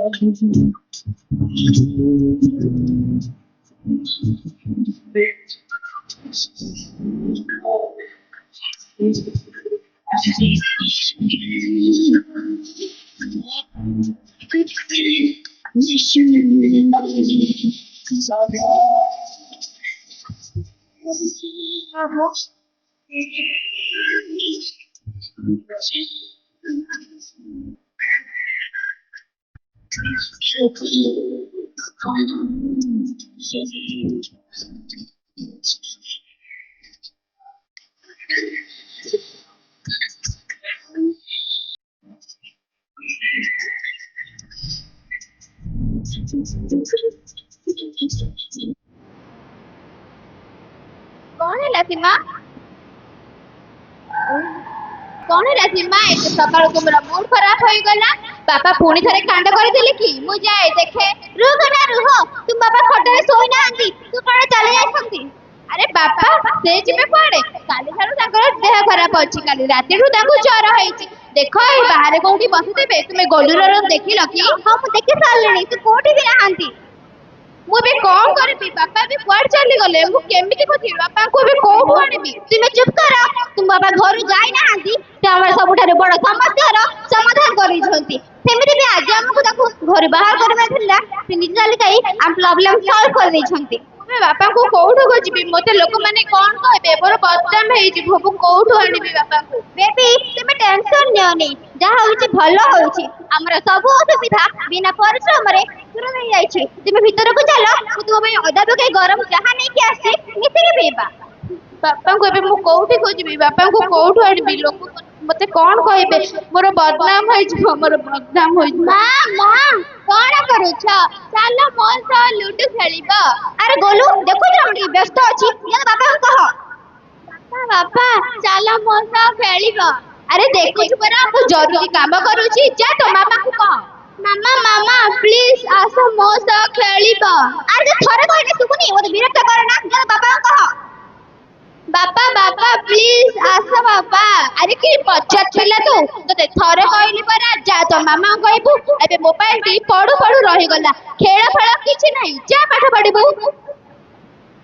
पाठ तो मु सब बेले पढुची, हेले जेते बेले बापा मां को स्नेह टिके दरकार पड़े सेते बेले बापा मां मोबाइल रे व्यस्त रहउछंती। जदि हम गुरुजी कहिथिबा कथा सत, ताले पिता धर्म पिता स्वर्ग, पिता ही परम तपा, पिते प्रतिमा पन्ने प्यांति सर्व देवता। आउ पुणी जननी जन्म भूमि स्वर्ग दक्षिण। ताले मते मारी दियो प्रभु, मारी देई मते गोटिए मोबाइल फोन करी दियो। मोबाइल फोन होई गले हुए तो मो मां पाखरे सब बेले रही परबी, मो मां स्नेह ममता सब बेले पाई परबी। एतिकी दया कर प्रभु, एतिकी दया कर। मो बापा को मु दरकार नहीं, मो मां बापा को तांको मोबाइल और अन्य कार्य दरकार। मु आ घरे रही नहीं।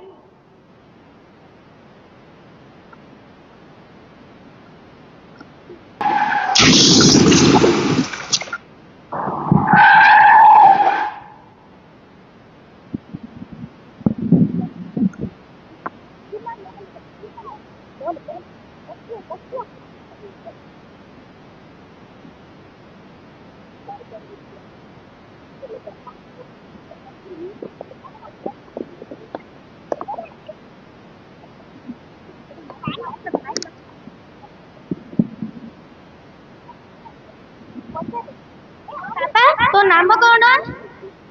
मो ना होची गोलू। तो बापा को नाम? बापा को नाम कान्हा कोछे।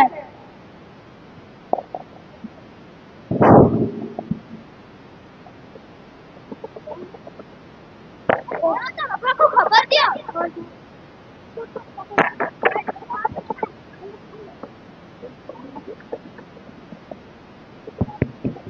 घरे के अछंती की? आज्ञा आज्ञा देखिलो गोलू बापा बाहर के डाकुछंती।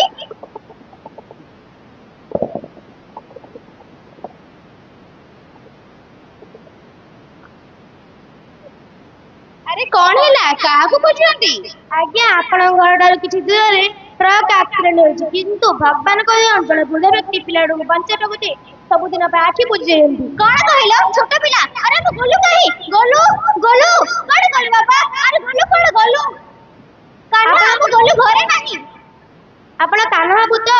ଆଜ୍ଞା ଆପଣ ମୋ ନାଁ କେମିତି ଜାଣିଲେ? ଯୋଉ ପିଲାକୁ ଆକ୍ସିଡେଣ୍ଟ ହେଇଥିଲା ତଳେ କଚାଡି ହେଇ ବେହୋସ ହେଇଥିଲା ସ୍ଥାନୀୟ ଲୋକମାନେ ତାକୁ ପାଣି ଛିଞ୍ଚି ଚେତା ଆସିଲା ପରେ ଆପଣଙ୍କ ନାମ କହିଥିଲା। କଣ କହିଲ? ସେ ପିଲା ମୋର ଗଲୁ ମୋ ଗୋଡ କିଛି ହୋଇନି ତ? ଆରେ ଚାଲ ସୀମା ଚାଲ। ଆରେ ଗୋଲୁ ତୋର କିଛି ହୋଇନି ତ? ତୁ ଠିକ ଅଛୁ ତ? ହଁ ମୁଁ ଠିକ ଅଛି। ନା ବ୍ୟସ୍ତ ହୁଅନି, ପିଲାଟାର କେବଳ ଗୋଡ ହାତ ଖଣ୍ଡିଆ ହେଇଯାଇଛି। ତାକୁ ଲୋକମାନେ ଔଷଧ ଲଗେଇ ଯାଇଥିଲେ କିନ୍ତୁ ଅନାଥ ବୁଢାଟି ମରିଯାଇଛି। ଆରେ କାହ୍ନା ଚାଲ ସେ ମନୁଷ୍ୟ ରୂପୀ ଭଗବାନଙ୍କର ଦର୍ଶନ କରିବା। ଦିଅ। ଆରେ କାହ୍ନା ଚାଲ। ଆରେ କାହ୍ନା ଚାଲ ସେ ମନୁଷ୍ୟ ରୂପୀ ଭଗବାନଙ୍କ ଦର୍ଶନ କରିବା। ଯେ ଆମ ପୁଅର ଜୀବନ ବଞ୍ଚାଇ ନିଜ ଜୀବନକୁ ହାରି ଦେଇଛନ୍ତି। ହଁ ସୀମା ଚାଲ ଆମେ ତାଙ୍କ ପାଦ ଛୁଇଁ ପ୍ରଣାମ ନେବା।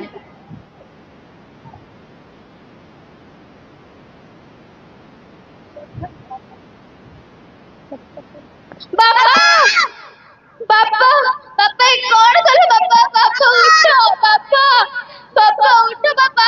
ବାପା ତମେ କେତେ କଷ୍ଟ ସହି ଆମକୁ ମଣିଷ କରିଥିଲ। ଉଠ ବାପା ବାପା ବାପା ଉଠ ବାପା। ବାପା ମୁଁ ତୁମ ପୁଅ ନୁହେଁ ବାପା, ମୁଁ ତୁମ ଶତ୍ରୁ, ମୁଁ ତୁମ ଅପରାଧୀ। ବାପା ମତେ ଅଭିଶାପ ଦିଅ ବାପା, ମତେ ଅଭିଶାପ ଦିଅ। ଉଠ ବାପା ବାପା ବାପା ଉଠ ବାପା। ମୋର ଭୁଲ ହେଇଗଲା ବାପା, ମତେ କ୍ଷମା କରିଦେବେ। ତୁମ ପରି ଦେବତା ତୁଲ୍ୟ ବାପାକୁ ବହୁତ କଷ୍ଟ ଦେଇଛି ବାପା। ଆରେ କାହ୍ନା ବାବୁ, ଏ ଭିକାରୀ ବୁଢା ମେ ତମେ କାହିଁକି କାନ୍ଦୁଛ? ଏମିତି କେତେ ଗରିବ ରାସ୍ତାରେ ଫୁକ ବାଛି କରି ପଡନ୍ତି। ଏ ଅନାଥ ବୁଢା ମେ କାହିଁକି କାନ୍ଦୁଛ? ତୁମେ ଚୁପ। ଏ ଗରିବ ନୁହନ୍ତି, ଏ ହେଉଛନ୍ତି ଏ ଆଦର୍ଶ ଏ ସମାଜରେ କେତେ କେତେ ଗଢୁଥିବା ଜଣେ ଆଦର୍ଶ ଶିକ୍ଷକ ଶ୍ରୀ ଦୀନବନ୍ଧୁ ଗୋଛାୟତ ଏବଂ ମୁଁ ତାଙ୍କର ଏକମାତ୍ର ପୁଅ ଶ୍ରୀ କାହ୍ନା ଗୋଛାୟତ। ବାପା ବାପା ଉଠ ବାପା ବାପା ବାପା ଦେଖ ତୁମ କାହ୍ନା ତୁମକୁ ଡାକୁଛି, ତୁମକୁ ନେହୁରାଉଛି। ଉଠ ବାପା ବାପା ଚାଲ ଆମେ ଘରକୁ ଫେରି ଯିବା। ବାପା ବାପା ତୁମ ଘର ତୁମର ଅପେକ୍ଷା କରିଛି। ବାପା ଉଠ ବାପା ବାପା ବାପା ଉଠ ବାପା ବାପା ବାପା ବାପା ତମ ହାତ ବାପା ମୋ ମୁଣ୍ଡ ବାପା ଅଛି ସତ।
କହିଦେଲ ସବୁ ଠିଆ ହେଇଛି କହିଦେଲ